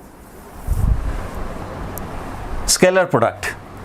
अब बताओ इस हिसाब से हम लोग, पहले तो ये डेफिनेशन हो गया समझो। अब बताओ तुम आई डॉट आई कितना होगा according to this. I dot J कितना होगा, जे डॉट जे कितना होगा, और जे डॉट के कितना होगा। आई डॉट आई की बात करें तो आई डॉट आई की बात करें तो भाई डॉट प्रोडक्ट के डेफिनेशन के हिसाब से हमें आई कैप का मैग्नीट्यूड, फिर एक और है आई कैप तो इसका भी मैग्नीट्यूड, इन तो दोनों के बीच में कॉस और एंगल आई और आई में कितना एंगल होगा भाई? X axis Y axis. ये आई वेक्टर है, ये भी आई वेक्टर है, दोनों आई कैप ही है। तो आई और आई में कितना एंगल? 0 डिग्री। भाई दोनों एक ही डायरेक्शन में है, 0 डिग्री। इसलिए ये क्या बन गया? तो आई कैप का वैल्यू 1 यूनिट वेक्टर है, आई कैप का वैल्यू 1, कॉस 0 का वैल्यू 1, इसलिए क्या मिला? 1। तो आई डॉट आई 1 मिलेगा, सिमिलरली जे डॉट जे भी 1 मिलेगा, और सिमिलरली हम लोग के डॉट के भी 1 ही मिलेगा। क्यों मिलेगा 1? क्योंकि के का वैल्यू 1, फिर 1 और फिर cos 0 डिग्री। लेकिन जब डिफरेंट होंगे आई डॉट जे तब देखो क्या होगा? तो आई कैप का वैल्यू, जे कैप का वैल्यू और कॉस दोनों के बीच का एंगल बता दो भाई। आई और जे में कितना एंगल? आई और जे में कितना एंगल? 90 डिग्री, और cos 90 का वैल्यू 0। तो 0 0 सब 0 बन जाएगा भाई, तो 0 मिल जाएगा। इसलिए ये तो वैल्यू आया 1 1, लेकिन cos 90 डिग्री 0 हो गया, इसलिए सबको शहीद कर दिया। सिमिलरली j डॉट जे होगा 1 और j डॉट के क्या हो जाएगा 0। डिफरेंट यूनिट वेक्टर में dot product 0, same unit vector में डॉट प्रोडक्ट 1। लिख लो, लिख लो सारे लोग, रजिस्टर का पेज पे पेन चलना चाहिए।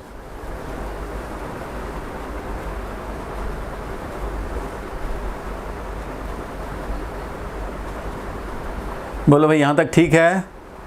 ये तो हो गया जब भी ऐसा होगा सेम यूनिट वेक्टर तब। अब बताओ तुम k डॉट आई कैप कितना हो जाएगा और k डॉट जे कैप कितना होगा? 0। कौन वाला 0 होगा, ऊपर वाला कि नीचे वाला? कौन वाला 0 हो जाएगा मेरे दोस्त, बोलो। दोनों ही होंगे सर। अरे दोनों होंगे, बहुत बढ़िया भाई। कौन बोला, जरा नाम भी बताना। सार्थक। सार्थक, इसका मतलब समझते जा रहे हो, ठीक है भाई। तो और अब तो लिखने की ज़रूरत ही नहीं है।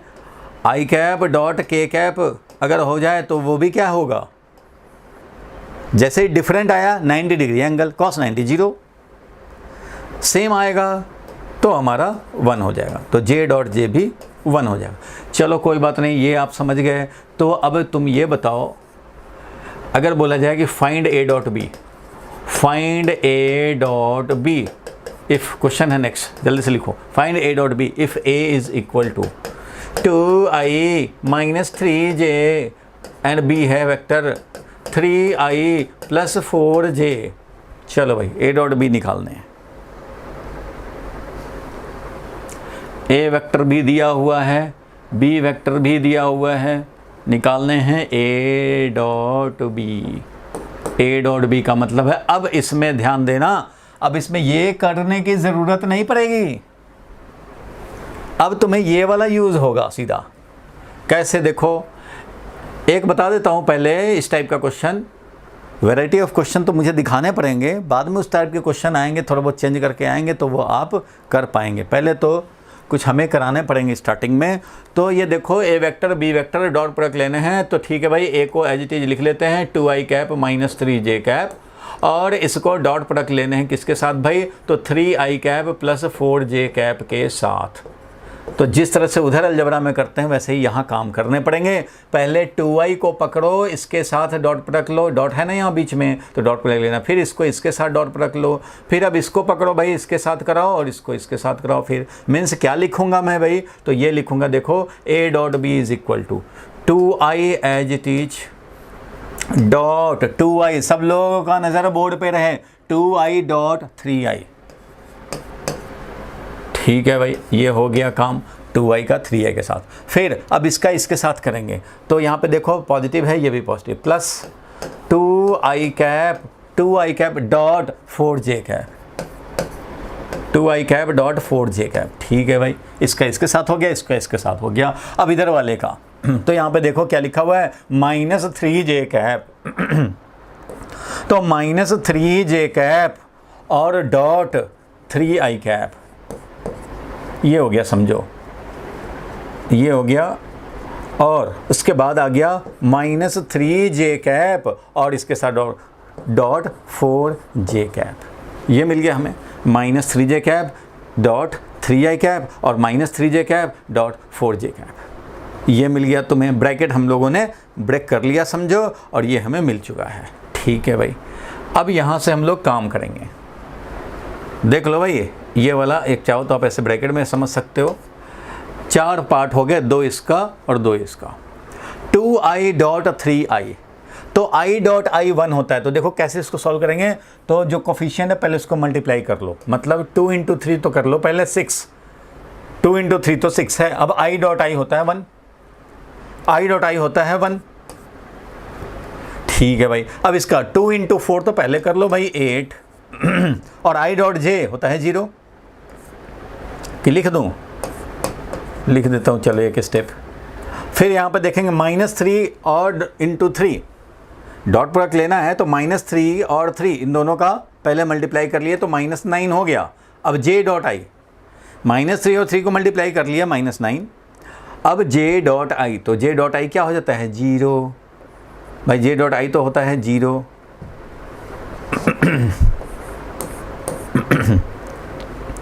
और ये हो गया, देखो अब इसका इसके साथ तो -3 और 4 -12 और j डॉट j होता है 1। लिख देता हूँ अभी j डॉट j। फाइनली क्या आया? 6 और i डॉट j 0 हो गया, ये भी 0 हो गया। -12 और j डॉट j होता है 1, यानी कि 6 - 12 डेट इज इक्वल टू -6। ये है आंसर -6। फिर से बता रहा हूँ, पहले ब्रैकेट को ब्रेक कर लो, इसको इसके साथ डॉट प्रोडक्ट, इसको इसके साथ डॉट प्रोडक्ट, फिर इसको इसके साथ डॉट प्रोडक्ट, इसको इसके साथ डॉट प्रोडक्ट, और उसके बाद क्या करना है भाई? तो कोफिशिएंट को मल्टीप्लाई कर लो और जो आई जे वाला है वो खेल करो। तो आई डॉट आई तो भाई हो जाता है 1 कर दिया, और 2 इंटू 4 हो गया 8, और आई डॉट जे 0 हो जाना है। -3 इंटू 3 -9 हो गया, और जे डॉट आई जैसे ही डिफरेंट वाला है तो जे डॉट आई तो हमारा 0 हो जाएगा भाई, जे डॉट आई 0 हो जाएगा। जहाँ भी डिफरेंट वाले तो 0 होते हैं, 90 डिग्री एंगल आता है तो 0 हो गया। और यहाँ पे आ गया देखो, -3 था, इधर 4 तो -12 बन गया। ये -3 था और 12 तो -12 बन गया, -12 और जे डॉट जे हमारा हो गया 1। तो 6 - 12 ये 1 था अपना, तो 6 - 12 इज -6, तो आंसर आ गया -6। इसको हम लोगों ने इस तरह से समझा, लेकिन बार बार इतना बड़ा काम आप नहीं करोगे, आप काम करोगे शॉर्टकट में। तो इसको डिलीट कर दूं भाई, तो शॉर्टकट बता दूं? बोलो भाई। तो इधर वाले को मैं हटा रहा हूँ। ये तो हमेशा याद रखना, अगर सेम यूनिट वेक्टर है तो उनका डॉट प्रोडक्ट 1 है, अगर डिफरेंट यूनिट वेक्टर है तो उनका डॉट प्रोडक्ट 0 है। ये टिप्स पे होना चाहिए। अब देखो a डॉट b करना था 2i - 3j dot product 3i + 4j cap. तो डॉट प्रोडक्ट निकालने के लिए इतना लंबा चौड़ा काम करने की ज़रूरत नहीं, यहीं पे कर लो काम। सीधा क्या करो, 2 इंटू 3 6, i डॉट आई 1 हो गया। इसको इसके साथ नहीं करेंगे, फ़ायदा नहीं कुछ करने का। इसको इसके साथ नहीं करेंगे, कोई फ़ायदा नहीं है, j और i है, बेकार है। इसको इसके साथ करेंगे तो -3 और 4 -12 हो गया, और j डॉट j 1 हो गया, बात ख़त्म हो गई, -6 वैल्यू आ गया। सर एक बार फिर से बताओ। i को i के साथ करेंगे क्योंकि हमें पता है i डॉट आई 1 होता है, इसलिए 2i और 3i का डॉट प्रोडक्ट लेंगे। तो 2 इंटू 3 कोफिशिएंट मल्टीप्लाई किया, देखो 2 इंटू 3 कोफिशिएंट मल्टीप्लाई किया, ये स्टेप ये बीच वाला गायब हो रहा है, सीधा जो है यहाँ से आ रहा है। तो देखो 2i इंटू 3i लेने हैं, तो 2 इंटू 3 6 हो गया, 2i डॉट 3i कर रहे हैं ना, तो 2 इंटू 3 6 हो गए, 6 हो गए, और i डॉट आई तो 1 होता है, 1 हो गया। अब इसको इसके साथ करने की ज़रूरत नहीं है क्योंकि i डॉट जे तो 0 हो जाएगा, तो क्या कोफिशिएंट मल्टीप्लाई करें भाई, i डॉट जे तो 0 हो जाना है ना, i डॉट जे तो 0 हो जाने हैं। i डॉट जे 0 होने तो कोफिशिएंट मल्टीप्लाई करके क्या करोगे, ये 8 बना के क्या करोगे, कोई फ़ायदा नहीं है। उसी तरह से चलो इसका तो काम हो गया, इसका i को i वाले के साथ कर लिया जो कि आया 6, और इसको j के साथ करने की ज़रूरत नहीं है, बेकार है। और इसका -3j को i के साथ करने से क्या फ़ायदा, -3j वाला है, इसको i वाले के साथ करने का कोई फ़ायदा नहीं है, तो इसको हम लोग इसके साथ नहीं करेंगे क्योंकि ये तो बेकार हो जाएगा।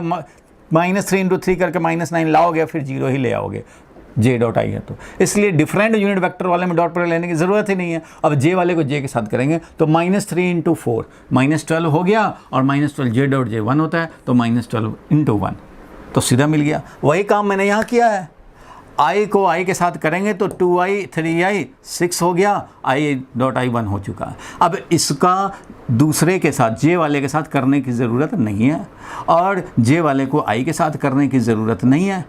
जे वाले को जे के साथ करने की ज़रूरत है, -3 × 4 -12 किया और जे डॉट जे तो 1 हो गया, तो बस 6 - 12 एक स्टेप में काम होगा। वो भी इतना लिखने की ज़रूरत नहीं है। अब क्या होता है, धीरे धीरे सॉल्व करते करते लोग यहीं से आप सीधा वैल्यू लिखोगे a डॉट बी। देखो a यहाँ है, क्वेश्चन में लिखा हो, क्वेश्चन के स्टेटमेंट में लिखा हुआ a b और तुम्हें a डॉट बी निकालने हैं, तो तुम अलग से ऐसे लिखोगे a और डॉट बी क्वेश्चन में से नोट करके। अरे भाई क्वेश्चन में ही कर दो, a डॉट बी देखो इसको इसके साथ करने हैं, इसको इसके साथ करने की कोई ज़रूरत नहीं, तो इसको इसके साथ किया 6 हुआ और i डॉट i 1 हो गया, लिखने की ज़रूरत नहीं है। इसको इसके साथ नहीं करेंगे, इसको इसके साथ नहीं करेंगे, इसको इसके साथ करेंगे तो -12 हो गया, जे डॉट जे 1 हो गया। समझ गए? Yes sir. किसी को कोई कन्फ्यूजन है तो बताओ। वैसे सिस्टमेटिक वे ये है कि ब्रैकेट ब्रेक करो, एक एक करके देखो। तो मैंने ये स्टेप दिखा दिया कि चलो भाई देखो यहाँ पे कैसे डिफरेंट वाले यूनिट वेक्टर आएंगे तो 0 कर देंगे। तो ये सब मल्टीप्लिकेशन करके मेहनत करने का क्या फ़ायदा। आई को आई के साथ, जे को जे के साथ और के भी रहता तो के को के के साथ। मान लो यहाँ पे होता 2i - 3j + 2k और यहाँ आ जाता -6k, ऐसे अगर आ जाता तो क्या करते, तो a डॉट a जैसे निकाल रहे थे हम लोग, तो a डॉट a में देखो i को i के साथ कर लिया, j को j के साथ कर लिया, बाकी के साथ ज़रूरत नहीं है। किसी तरह से k को k के साथ करेंगे, बाकी से करेंगे तो 0 हो जाएगा। इसलिए ये 2 × -6 -12 हुआ और k डॉट k 1 हो गया। ठीक है, तो ये भी 1 लिखो चाहे मत लिखो, एक ही बात। तो -12 -24 हो गया, -24 और ये +6 तो क्या हो जाएगा, -18 हो गया। यही हो गया -18 आंसर। बोलो क्लियर है? Yes sir. मतलब डॉट प्रोडक्ट में ये ध्यान रखना है कि आई को आई के साथ डॉट प्रोडक्ट लो, जे को जे के साथ, के को के साथ, बाकी सबके साथ खिचड़ी बनाने की कोई ज़रूरत नहीं है क्योंकि वो सब शहीद हो जाने हैं। चलो ये समझ गए डॉट प्रोडक्ट क्या हुआ। अब इसका यूज़ कर रहे हैं, डॉट प्रोडक्ट का यूज़ बहुत आता है। देखो इसको हम लोग आगे बढ़ते हैं। नोट तो कर लिए यहाँ तक सारे लोग? नेक्स्ट पेज पे चलता हूँ मैं। Use number 1 in finding angle between 2 vector. 2 vector के बीच में एंगल तुम्हें चाहिए तो निकाल सकते हैं डॉट प्रोडक्ट के यूज से। कैसे भाई? तो मान लो एक वेक्टर है 2i - 3j + 2k, B vector है 2i - 3j + 2k। मान लो इन दोनों के बीच का एंगल चाहिए। अब आप प्लॉट करके थोड़ी देख पाओगे, वो भी 2 डायमेंशनल होता तो कुछ अंदाज़ा भी लगाते। यहाँ 3 डायमेंशनल है तो बोर्ड पे या कॉपी पे क्या दिखाओगे, आई जे दिखेगा, के वाला दिख ही नहीं पाएगा। तो ऐसे वाले को आप किसी दूसरे मेथड से निकालना चाहेंगे, फंस जाएंगे, निकालते रह जाएंगे, प्लॉट ही नहीं कर पाएंगे। एक पेज पे प्लॉट करना बड़ा मुश्किल है, इसको सबके लिए 3 डायमेंशनल पिक्चर तो नहीं बनाएंगे, तो वो पता भी नहीं लगेगा, फिर भी एंगल निकालना मुश्किल हो जाएगा। लेकिन इसका एंगल हम लोग डॉट प्रोडक्ट से निकाल सकते हैं। कैसे? देखो a डॉट बी होता है डेफिनेशन से ए बी कॉस थीटा। बोलो भाई होता है ये a डॉट बी क्या होता है? बोलो a dot B A B cos theta. तो थीटा ही तो एंगल है between A and B, theta ही तो चाहिए हमें। एंगल निकालना है बिटवीन 2 वेक्टर, मतलब थीटा ही तो चाहिए। निकाल लो भाई, कॉस थीटा तो मिल जाएगा तुम्हें। Cos theta is equal to A dot B divided by ये वाला, इधर चाहिए सब तो अलजेब्रिक मल्टीप्लिकेशन है, ये बताया तो था, ये अलजेब्रिक मल्टीप्लिकेशन है, ये इधर जाकर डिवाइड हो जाएगा, यानी ए का वैल्यू और बी का value. It means A dot B divided by ये ए क्या है, ए का मैग्नीट्यूड है, बी क्या है, बी का मैग्नीट्यूड है, ये है। सो कॉस थीटा हमें मिल गया तो थीटा भी मिल गया। थीटा को कैसे लिखेंगे भाई? तो थीटा को ऐसे लिख सकते हैं, cos inverse A dot B divided by A B. मतलब ये रखो ना भाई, बस इतना ही रखो। कॉस इनवर्स मान लो कुछ लोग नहीं समझते हैं तो इसको छोड़ो, कोई बात नहीं है। कभी कभी ऐसा होता है भाई कॉस थीटा सॉल्व किया तो 1/3 आया। अरे भाई कॉस थीटा 1/2 आता तो तुम बोल देते 60 डिग्री है भाई थीटा, लेकिन जब 1/3 आएगा तो तुम्हें थोड़ी पता है कि थीटा कितना है। तो ऐसे कंडीशन में क्या लिखते हैं, theta is equal to cos inverse 1/3। Cos inverse 1/3 inverse trigonometric function है, मैथ वाले पढ़ेंगे इसको ट्रिगोनोमेट्री में। फिलहाल ये है कि इसका मतलब होता है, इसका मतलब होता है सच एन एंगल, ऐसा एक angle whose cosine value is 1/3। इसका मतलब ही होता है कॉस इनवर्स 1/3 का मतलब होता है ऐसा एंगल जिसका कॉस में वैल्यू 1/3 आए। अब वो 60 डिग्री हो या 62 डिग्री हो या 65 डिग्री हो, उससे मतलब नहीं है, आप इतना ही में छोड़ सकते हैं, एंगल हो गया। अब देखो इसका यूज़ करके मैं कैसे इन दोनों के बीच का एंगल निकाल देता हूँ। तो भाई कॉस थीटा मिल जाएगा हमें। देखो कॉस थीटा का वैल्यू क्या करेंगे, तो A dot B divided by A B, ये तो है, यही तो है, यही फॉर्मूला की तरह तुम यूज़ कर लो। जब भी तुम्हें एंगल निकालना हो दो वेक्टर के बीच में तो आप ये इजीली काम कर सकते हैं। तो ठीक है भाई, ए डॉट बी निकाल लेते हैं। चलो भाई ए डॉट बी, अब हम लोगों को निकालना है फिर वही वाला काम जो अभी पिछले क्वेश्चन में किया था। ए डॉट बी निकालना है, क्या करेंगे, 2i, आई वाले को आई के साथ पकड़ो, 2 इंटू 2 क्या हो गया भाई, 4 हो गया, आई डॉट आई क्या हो गया, 1। बोलो ठीक है। Yes sir. इसको हमने 2i वाले को 2i वाले के साथ देख लिया भाई, i को i के साथ देख लिया, बाकी के साथ देखने की ज़रूरत नहीं है। अब j वाले को j के साथ देखेंगे भाई, डॉट प्रोडक्ट में तो खाली j का j के साथ करेंगे तभी तो 1 होगा, बाकी के साथ तो 0 कर लेगा वो, तो मेहनत करने का कोई फ़ायदा नहीं। तो j को j के साथ करेंगे तो -3 इंटू -3, -3 इंटू -3 +9 हो गया, -3 इंटू -3 +9 हो गया, और j डॉट j 1 हो गया, काम खत्म हो गया। अब देखो यहाँ 2 है, यहाँ 2 है, 2 2 4 होगी, 2 2 जा 4 हो गया, ठीक है भाई, तो +4 हो गया और k डॉट k 1 हो गया, काम खत्म हो चुका। इतना ही है हमारा डॉट प्रोडक्ट का वैल्यू। अब a का वैल्यू, b का वैल्यू, वो तो आप बचपन से जानते हैं भाई। a का वैल्यू क्या होगा, तो √2 का स्क्वायर प्लस 3 का स्क्वायर प्लस 2 का स्क्वायर। इधर क्या है भाई, तो ये भी है 2 का स्क्वायर प्लस 3 का स्क्वायर प्लस 2 का स्क्वायर। अब 3 का स्क्वायर करो चाहे -3 का स्क्वायर करो। अच्छा दोनों मैंने सेम ही वैल्यू ले लिया, दोनों वेक्टर सेम ही ले लिया, देखो अनजाने में मैंने सेम ही ले लिया, 2i - 3j + 2k, 2i - 3j + 2k। कोई बात नहीं, अगर दोनों वेक्टर एक ही ले लिया तो एंगल 0 आना चाहिए ना। अगर दोनों एक ही वेक्टर ले लिया, ये भी a वेक्टर ये भी a वेक्टर, तो दोनों के बीच का एंगल 0 आना चाहिए ना, बोलो ठीक है, आ जाएगा 0 अपने आप। तो ठीक है भाई, यहाँ cos थीटा का वैल्यू आया, कितना हो गया, 4 4 8 8 और 9 17 डिवाइडेड बाई, बताओ ये कितना हो गया, 4 4 8 8 और 9 17, ये भी 17, बोलो ठीक है, ये भी 2 स्क्वायर है। तो ये क्या मिल गया भाई, 1 मिल गया, cos थीटा इज 1, और cos थीटा 1 हो गया तो थीटा क्या मिला, और थीटा क्या मिलेगा, cos थीटा 1 तो थीटा क्या 0, मिलना भी चाहिए, मिलना ही चाहिए। इसलिए जो रहता है एंगल वो मिल जाता है। वो क्वेश्चन ऐसा हो गया, मैं लिखा और उसी फ्लो में ये भी लिख दिया, वही का वही लिख दिया, तो ठीक है भाई कोई बात नहीं है, थीटा मिल गया हमें, 0 एंगल। चलो एक देख लिया, एक और क्वेश्चन कराते हैं अभी। एक क्वेश्चन अब आप करेंगे, समझ तो गए कैसे करने हैं। अगर ये सॉल्व करते करते मान लो हाफ आता, अगर हाफ आता तो बोल देते थीटा 60 डिग्री है। कुछ लोगों को ऐसा माइंड में वायरस आ सकता है कि सर एंगल तो निकल रहा है, लेकिन हमें कैसे पता लगेगा कि ये करेक्ट एंगल निकला। तो भाई अभी तो तुम्हें हजम हो गया, क्योंकि तुम्हें दोनों वेक्टर ही सेम था, तो तुम्हारा कॉमन सेंस कहता है कि हाँ तो 0 ही एंगल आना चाहिए था, आ रहा है 0। चलो भाई ठीक है, दूसरे क्वेश्चन में तो मैं दूसरा क्वेश्चन लेता हूँ, ठीक है, दूसरा क्वेश्चन लेते हैं। चलो इसको हटाते हैं हम लोग, दूसरा क्वेश्चन लेते हैं। एक ऐसा क्वेश्चन लेते हैं जिसका आंसर आपको पहले से पता हो, और फिर हम लोग डॉट प्रोडक्ट वाला ये फॉर्मूला यूज़ करके निकाल लेंगे।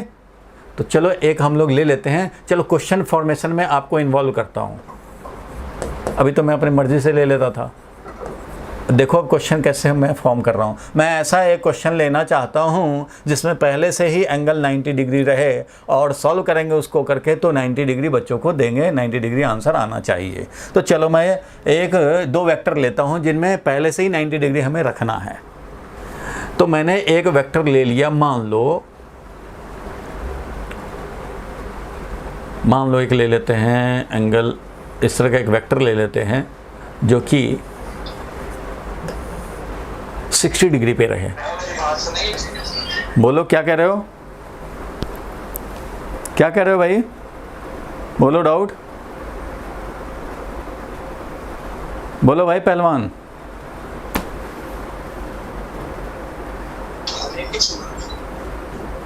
भाई माइक को ऑफ रखो, अगर नहीं कुछ बोलना है तो माइक को ऑफ रखो, ठीक है। चलो सारे लोग देखेंगे भाई। हमने ले लिया मान लो 2i कैप, अब 2 ले लिया हमने वैल्यू।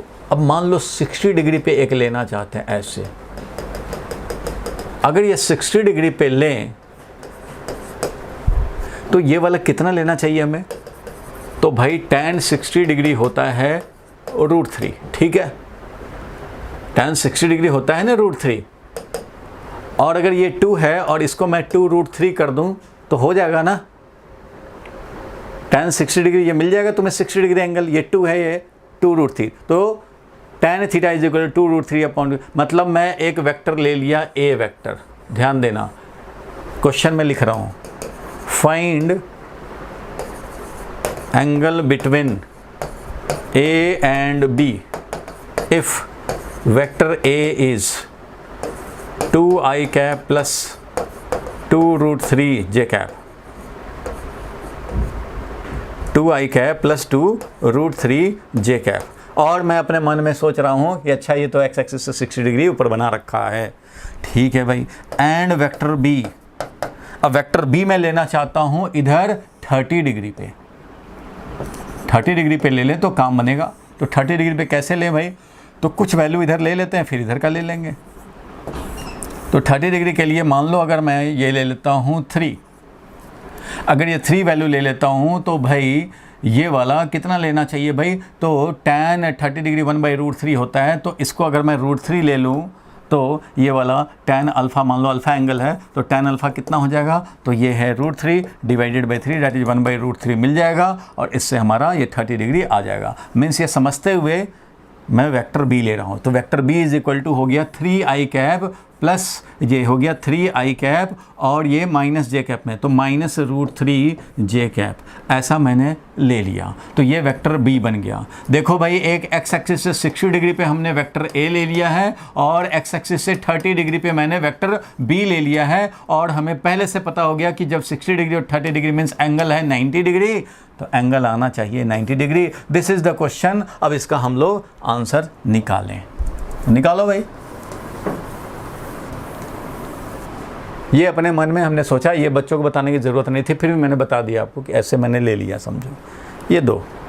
अब आपको निकालने हैं, क्या करेंगे भाई, यही काम करेंगे, यही काम करने पड़ेंगे भाई। 2 वेक्टर जो है तो cos थीटा होता है a डॉट b, क्योंकि हमें पता है डेफिनेशन भाई कि a डॉट b हमारा a b cos थीटा होता है, इसलिए हम लोग cos थीटा का वैल्यू ये मिला। चलो भाई a डॉट b किया जाए, a डॉट b कर रहे हैं तो यहीं से भी कर सकते हैं, चाहे यहाँ लिख के कर सकते हैं। बोलो यहीं से करें हम लोग, यहीं से करते हैं। मान लो 2 और 3, i वाले को i के साथ करते हैं, तो 2 × 3 6 और i डॉट i है, लिख देते हैं। और इसको इसके साथ करेंगे बेकार है, इसको इसके साथ करेंगे बेकार है, इसको इसके साथ करेंगे तो प्लस 2√3 × माइनस, तो माइनस ऑफ क्या हो जाएगा 2√3 × √3, ये हो गया प्रोडक्ट, और j डॉट j ये हो गया। और वैल्यू तो इसके बाद नीचे होगा ही, a का वैल्यू b का वैल्यू, तो a का वैल्यू लिखने की ज़रूरत भी नहीं पड़ेगी अगर ऊपर हमारा 6 - 6 यानी कि 0 आ चुका है। तो फिलहाल ये है कि इसका वैल्यू हम लोग लिख भी लें तो ये हो गया 2 का स्क्वायर प्लस 2√3 का स्क्वायर इंटू ये वाला हो गया 3 का स्क्वायर और प्लस √3 का स्क्वायर। चलो भाई, अब ये आया cos थीटा का वैल्यू। न्यूमरेटर में देखें तो देख रहे हो i वाला i के साथ जब किया हमने तो 6 आया, ये है 6 वैल्यू, और ये वाला वैल्यू क्या है भाई, तो ये वाला है -6, क्योंकि 2√3 × 3 3 हो गया, 3 × 2 6 हो गया, 0 1 हो गया, तो 6 - 6 इज इक्वल टू 0 है। तो न्यूमरेटर में हमारा 0 है, डिवाइडेड बाई ये जो कुछ भी है, ये कुछ है कुछ है कुछ है, तो उससे क्या हुआ 0 हो गया। तो जीरो हो गया, इसका मतलब कॉस थीटा ही हमारा जीरो आ गया, और कॉस थीटा जीरो आ गया तो थीटा का वैल्यू क्या लिखेंगे 90 डिग्री। इट मीन्स ए था perpendicular to vector B, angle 90 degree निकल गया। निकलना भी चाहिए था, हमने लिया ही था क्वेश्चन ऐसा, हमने क्वेश्चन ही ऐसा लिया था कि मिल जाता। तो आपको मैंने ये दिखाया। अगर मैं क्वेश्चन ये डायरेक्ट देता आपको तो आप सोचते कि अच्छा ए और बी में ये एंगल आया 90 डिग्री, मैं कैसे समझूं कि 90 डिग्री ही रहेगा। तो इसलिए मैंने पहले ही बता दिया, देखो 90 डिग्री है। क्लियर है भाई बच्चों? Yes, sir. आवाज़ नहीं आ रही है, आराम से बोलो फिर से। जो हमारा डिनोमिनेटर है उसको हम लोग स्क्वायर करके अंडररूट कर रहे हैं, क्योंकि मॉड लिखना होता है। ये ए क्या है, ए का मॉड, बी क्या है, बी का मॉड, और ए का मॉड क्या होगा, ए का मॉड होगा अंडर रूट। ए में जो था आई का कोफिशिएंट 2 का स्क्वायर, जे का कोफिशिएंट 2√3 तो 2√3 का स्क्वायर। इतना जल्दी फॉर्मूला भूल गए? ए का वैल्यू है ना ये क्या है, ए का वैल्यू, बी का वैल्यू, तो ए वेक्टर ये है तो इसका मॉड चाहिए ना, बी वेक्टर का भी मॉड चाहिए ना, तो इसलिए वो लिखना पड़ेगा ना। समझ गए? जो है एक एक स्टेप को याद रखने हैं। घर में रिकॉर्डिंग भी भेज देता हूँ, आप जो करा दिया वो टिप्स पे रहे, क्योंकि उसको यूज़ करेंगे आप कंफ्यूज होगे, क्योंकि पहले का याद नहीं रहेगा तो गड़बड़ हो जाएगा। आपको याद रखने हैं, जो करा दिए वो याद रखने हैं। फिजिक्स में मेहनत मांगता है भाई। तो आप ये समझ गए, ठीक है भाई। आप बोलोगे एक और क्वेश्चन कर देता हूँ भाई। अब मान लो पहले से ही मैं ले लेता हूँ, एंगल निकालना है भाई, फाइंड थीटा। अगर मैं ये बोल दूँ कि ए वेक्टर है हमारा 4i कैप और बी वेक्टर है हमारा -8j कैप, तो बताओ पहले से तुम्हें एंगल पता है कि नहीं? इन दोनों के बीच में एंगल कितना है ऑब्जर्वेशन मेथड, बोलो। 0. एंगल कितना है 90 डिग्री, क्योंकि एक एक्स एक्सिस पे है और दूसरा वाई एक्सिस के नेगेटिव डायरेक्शन में है। एक इधर है, एक इधर है। ये 4i कैप है और एक 8 - j कैप है, तो एंगल तो पहले से ही पता है भाई। ये वेक्टर ए हो गया, ये वेक्टर बी हो गया, तो दोनों के बीच में एंगल तो 90 डिग्री है। क्वेश्चन में ले लिया हमने, लेकिन मैं चाहता हूं कि अपना जो मेथड है उससे cos थीटा डॉट प्रोडक्ट का यूज़ करके, तो तुम्हें पता है जब आएगा क्वेश्चन, तो ये तो मैं ऐसा क्वेश्चन ले रहा हूं तब ना, a dot B is equal to A B cos theta. ये मैं आपको सिर्फ इसलिए ऐसा क्वेश्चन ले रहा हूँ कि आपको पता लगे कि इसका आंसर जो आ रहा है डॉट प्रोडक्ट से बिल्कुल करेक्ट आ रहा है। तो cos theta is equal to A dot B divided by A का वैल्यू बी का वैल्यू। तो cos थीटा ए का वैल्यू इज 4, ए का वैल्यू क्या है 4 है, तो जो 4i कैप है तो इसको लिखने की ज़रूरत तो है नहीं कि a का वैल्यू के लिए 4 का स्क्वायर, इसमें j है ही नहीं तो 0 का स्क्वायर, k है ही नहीं तो 0 का स्क्वायर, तो इससे करके हमें मिल जाएगा 4 का स्क्वायर मतलब 4। तो ये करने की ज़रूरत तो है नहीं, 4i कैप मतलब 4 वैल्यू का है, और 8j कैप है तो इसका भी वैल्यू हमारा ये डॉट प्रोडक्ट लेना है, तो हमारा क्या हो जाएगा भाई, तो i डॉट j वाला तो वैसे ही डॉट प्रोडक्ट 0 है, बेकार ही है, इसका वैल्यू 4 है और इसका वैल्यू 8 है। तो काम खत्म हुआ भाई, 0 मिला हमें, और cos थीटा 0 मिलने का मतलब है थीटा का वैल्यू 90 डिग्री, तो ऐसे मिल जाएगा। ठीक है?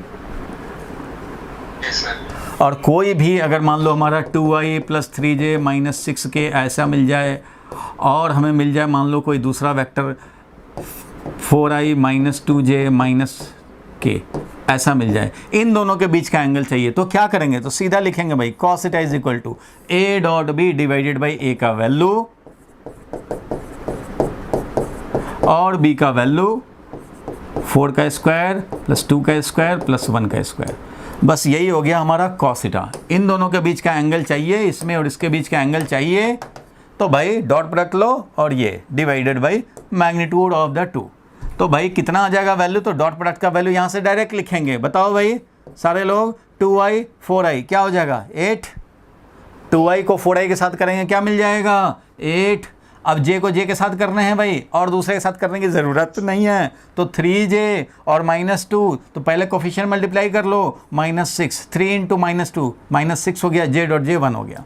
अब k वाले को k के साथ करेंगे भाई, तो k है -6 -1, यानी कि +6 हो गया भाई, -6 × -1 यानी +6 हो गया, और k.k तो 1 हो गया। चलो भाई ये मिल गया, और ये वैल्यू जो आएगा 4 और 9 और 36, कितना 49,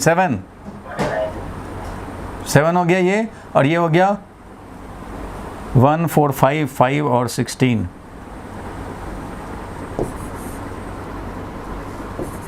ऐसे तो बस भाई ये जो वैल्यू आ गया -6 - कैंसिल, 8 डिवाइडेड बाई 7√21, तो ये वाला आ गया वैल्यू cos थीटा का। तो ऐसे कंडीशन में आप क्या लिखेंगे, तो थीटा का वैल्यू हो गया cos इनवर्स 8/7√21। अगर कैलकुलेशन मिस्टेक ना हो तो दिस इज़ द आंसर। तो हर बार ज़रूरी नहीं है कि स्टैंडर्ड आपको आंसर मिले, ऐसा आंसर मिलेगा, बात ख़त्म हो गई। समझ गए ये यूज़? नहीं करना है इसमें। ना और कुछ करने की ज़रूरत नहीं, हो गया। और क्या करना, और करके भी क्या करोगे, तुम्हारा फिजिक्स में जो एक्सपेक्ट किया जाता है इतना तुमने कर लिया, काम ख़त्म हो गया, यहाँ तक आ गया बस। अब इतना ला करके हमें 31 डिग्री और 32 डिग्री तक नहीं लिखने हैं, इतना ही लिख देंगे। स्टैंडर्ड है तो वैल्यू लिखेंगे, नहीं है तो ऐसे ही cos इनवर्स छोड़ देंगे। सारे लोग समझ गए? इस तरह से कोई भी दो वेक्टर आएगा तो dot product low, divided by इनके मैग्नीट्यूड से डिवाइड करो, cos थीटा का वैल्यू मिल जाएगा, और इससे हमें थीटा कैलकुलेट हो जाएगा। सो ये यूज़ समझ गए? Yes sir. हम लोग डायरेक्शन निकालते हैं। किसका डायरेक्शन निकालेंगे? A.B का? Yes sir. अरे भाई A.B का डायरेक्शन कैसे निकालोगे जब ये स्केलर प्रोड्यूस करता है?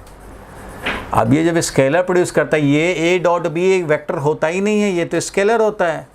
दो वेक्टर के डॉट प्रोडक्ट जब भी होंगे तो वो स्केलर बन जाएगा, रिजल्ट विल बी स्केलर। ये स्केलर बन चुका है, तो इसका डायरेक्शन का कोई मतलब ही नहीं है। डायरेक्शन ए का होगा, डायरेक्शन बी का होगा, डॉट प्रोडक्ट का कोई डायरेक्शन नहीं है, क्रॉस प्रोडक्ट का डायरेक्शन होगा अगली क्लास में। Okay sir. ठीक है, और किसी को कन्फ्यूज़न नहीं है तो आगे बढ़ेंगे। बोलो ठीक है। ये फॉर्मूला आया कहाँ से? कौन फॉर्मूला? ये फॉर्मूला है, ये फॉर्मूला का डेरिवेशन नहीं होता है, ये फॉर्मूला है A.B is defined as AB cos theta. कहाँ से आए ये आपको मैथ वाले भी नहीं बताएंगे, मैथ वाले इस पे तो, और मैं तो एक क्लास में ख़त्म कर रहा हूँ डॉट प्रोडक्ट, मैथ वाले आपको 3 क्लास डॉट प्रोडक्ट में लगाएंगे, बट वो भी डेरिवेशन नहीं बताएंगे। डेरिवेशन नहीं, ये डिफाइंड ही ऐसे होता है, A.B AB cos थीटा। ठीक है, इसके डेरिवेशन पे मत जाना, इसका ज्योमेट्रिकल मीनिंग होगा, इसका यूज़ होगा। ठीक है, इसकी ज़रूरत नहीं है आपको, डेरिवेशन नहीं मिला है, मुझे भी आज तक नहीं, पूरा इंजीनियरिंग में पढ़ डाला, हमें आज तक डेरिवेशन नहीं मिला है कि डॉट प्रोडक्ट का डेरिवेशन ये है, कॉस प्रोडक्ट का डेरिवेशन। उसका यूज़ खूब है, फिजिक्स में मैथ्स में खूब यूज़ है। आगे बढ़ें। Yes sir. Yes sir. चलो भाई, use number 2, finding component of one vector along another vector. किसी वेक्टर का कंपोनेंट दूसरे वेक्टर के डायरेक्शन में निकालना हो, निकाल सकते हैं। कैसे कंपोनेंट निकालेंगे? तो देखो, इसी के साथ अटैच्ड है geometrical meaning of dot product. ये पता है तो ये पता है, इसलिए पहले मैं इसी को क्यों ना बता दूं। डॉट प्रोडक्ट जो ले रहे हैं उसका ज्योमेट्रिकल मीनिंग क्या है, समझ लेते हैं भाई क्या है इसका ज्योमेट्रिकल मीनिंग। तो देखो भाई, दो वेक्टर, एक A वेक्टर है, एक B वेक्टर है, इन दोनों के बीच में हमने डॉट प्रोडक्ट लिखा तो A.B आया AB cos थीटा। तो ये क्या आया, इसको जरा इंटरप्रेट किया जाए। ये तो आपको समझ में आया कि अलजेब्रिक मल्टीप्लिकेशन, A का वैल्यू B का वैल्यू cos थीटा, लेकिन ये मिला क्या, क्या है ये, वो जानना चाहे, geometrical meaning of dot product. तो जिन दो वेक्टर में डॉट प्रोडक्ट लिए हो, ये क्या देता है वो जरा समझो। तो वेक्टर A, वेक्टर B को मैं पैरेलल शिफ्ट करके टेल मैच कराता हूँ। चलो भाई, ये हो गया वेक्टर B, एक वेक्टर A, एक वेक्टर B, इसको हटा दिया मैं। चलो भाई, वेक्टर A, वेक्टर B आ गया। अब मैं कह रहा हूँ कि इसमें हम लोग बी वेक्टर से एक परपेंडिकुलर डालते हैं, सारे लोग देखेंगे ध्यान से, परपेंडिकुलर डाला वेक्टर ए पे, परपेंडिकुलर डाला, दोनों के बीच में एंगल है थीटा, दोनों का टेल मैचिंग है, एंगल है थीटा, इसको क्या बोलेंगे? बी का component in the direction of A, B का कंपोनेंट ए के डायरेक्शन में, यानी एक्स एक्सिस होता तो बोलते हैं ना बी का कंपोनेंट एक्स एक्सिस की तरफ, बी एक्स, तो वैसे ही बी का कंपोनेंट ए की तरफ। ये कितना वैल्यू होगा? ये है बी कॉस थीटा। इस बी कॉस थीटा को क्या बोलेंगे? इस बी कॉस थीटा को बोलेंगे component of vector B along X axis, नहीं अलोंग वेक्टर ए, कंपोनेंट जो है वो along vector A, B vector का कंपोनेंट ए के डायरेक्शन में, बी कॉस थीटा। ठीक है भाई, ये समझ गए हम लोग। सिमिलरली मान लो ये ए वेक्टर था, ध्यान देना, ये ए वेक्टर है, ये वाला था B vector,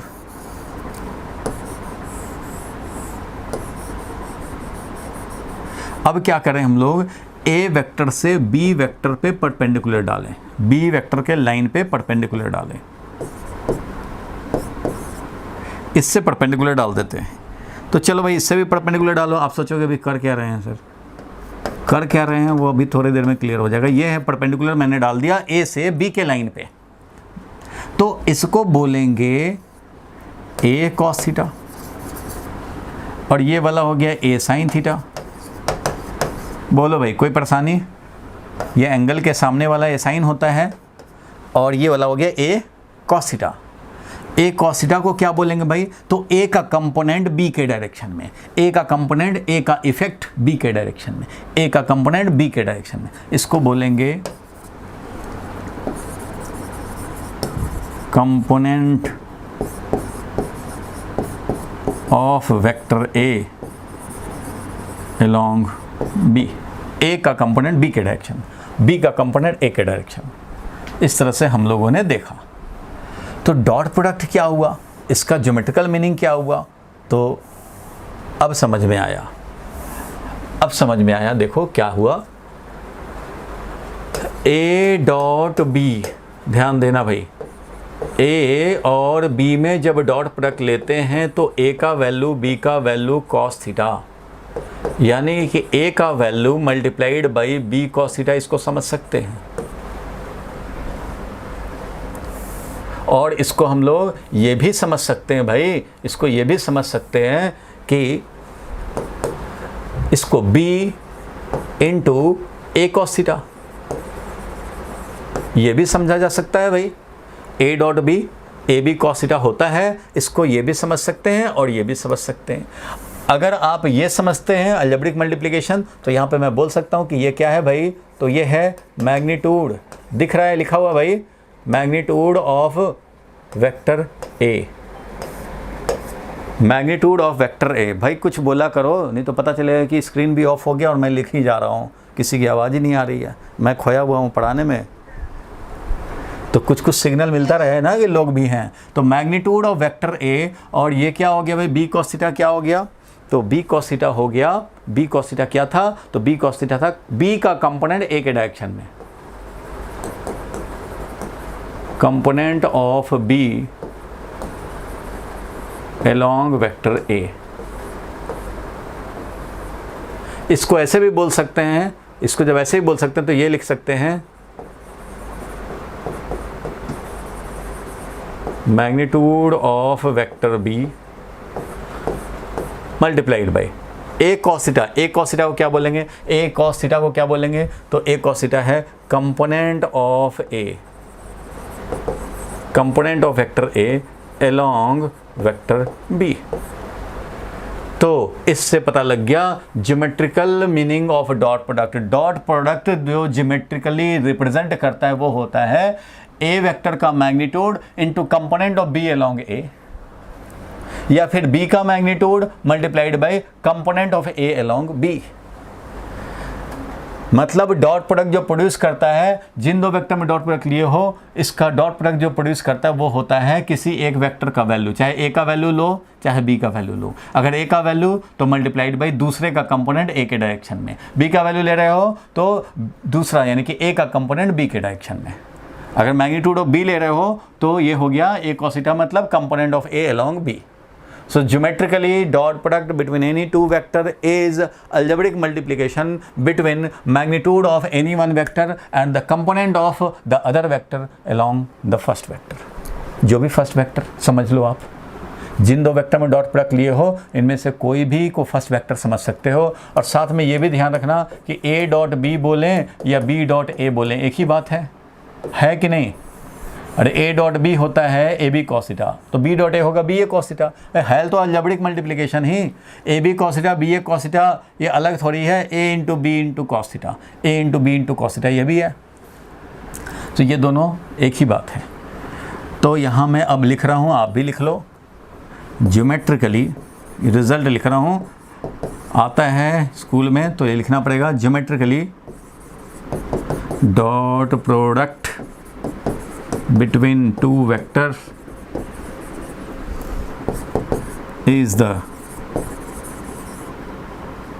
algebraic multiplication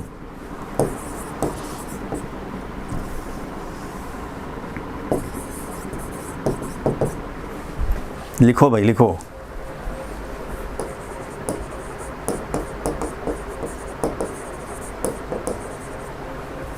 algebraic multiplication between any one vector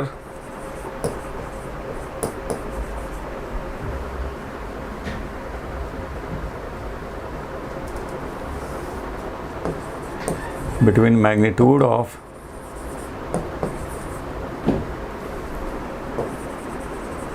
any one vector and the component of the other vector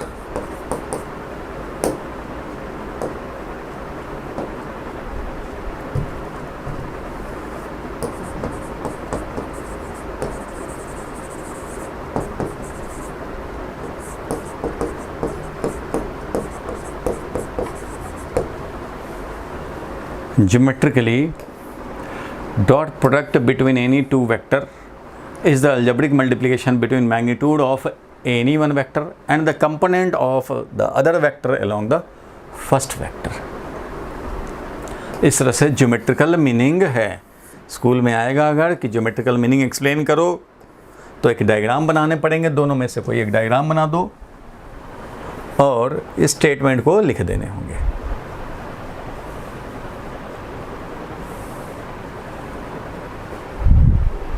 बोलो भाई, क्लियर है यहाँ तक? नहीं तो 2 मिनट का चीज़ है। कोई दो वेक्टर अगर आपस में परपेंडिकुलर हैं तो बस ये दिखा दो कि डॉट प्रोडक्ट 0 है। अगर तुम्हें प्रूव करना है या शो करना है कि दो वेक्टर परपेंडिकुलर हैं तो भाई परपेंडिकुलर रहेंगे तो डॉट प्रोडक्ट 0 होंगे ना। तो डॉट प्रोडक्ट 0 आ जाए तो समझ लेना कि परपेंडिकुलर है। To show A is perpendicular to vector B so that A dot B is 0, यही बेसिक बात है। जब भी किसी दो वेक्टर को आपस में परपेंडिकुलर प्रूव करना हो, उन दोनों के बीच का डॉट प्रोडक्ट 0 कर दो। फॉर एग्जांपल मान लो अगर एक 4i कैप है और एक 4j कैप है तो आपस में परपेंडिकुलर आए, तो अगर शो करना है तो इनका डॉट प्रोडक्ट लेकर के दिखा दो। अच्छा A हमारा ये था और B हमारा ये था, अच्छा A डॉट B लिखते हैं भाई, तो 4i और डॉट 4j जैसे ही डॉट प्रोडक्ट लेंगे 0 आ गया। तो 0 आ गया तो इसका मतलब हो गया कि cos थीटा हमारा 0 हो गया, क्योंकि cos थीटा ही तो होता था ना A dot B divided by AB, ऐसा होता था ना भाई। तो जब A डॉट B 0 आ जाए तो इसका मतलब cos थीटा 0 आएगा, और cos थीटा 0 आएगा तो इसका मतलब A is perpendicular to B। तो ये भी आप लिख सकते हैं, जब भी प्रूफ करना हो दो वेक्टर परपेंडिकुलर हैं तो आप क्या प्रूफ कर दो, ये प्रूफ कर दे, so that this is 0। Dot product 0 आया तो इसका मतलब है perpendicular 0। Dot product 0 means A is perpendicular to vector B। ठीक है, बोलो भाई ठीक है। बाकी तो होमवर्क देंगे, सर होमवर्क देंगे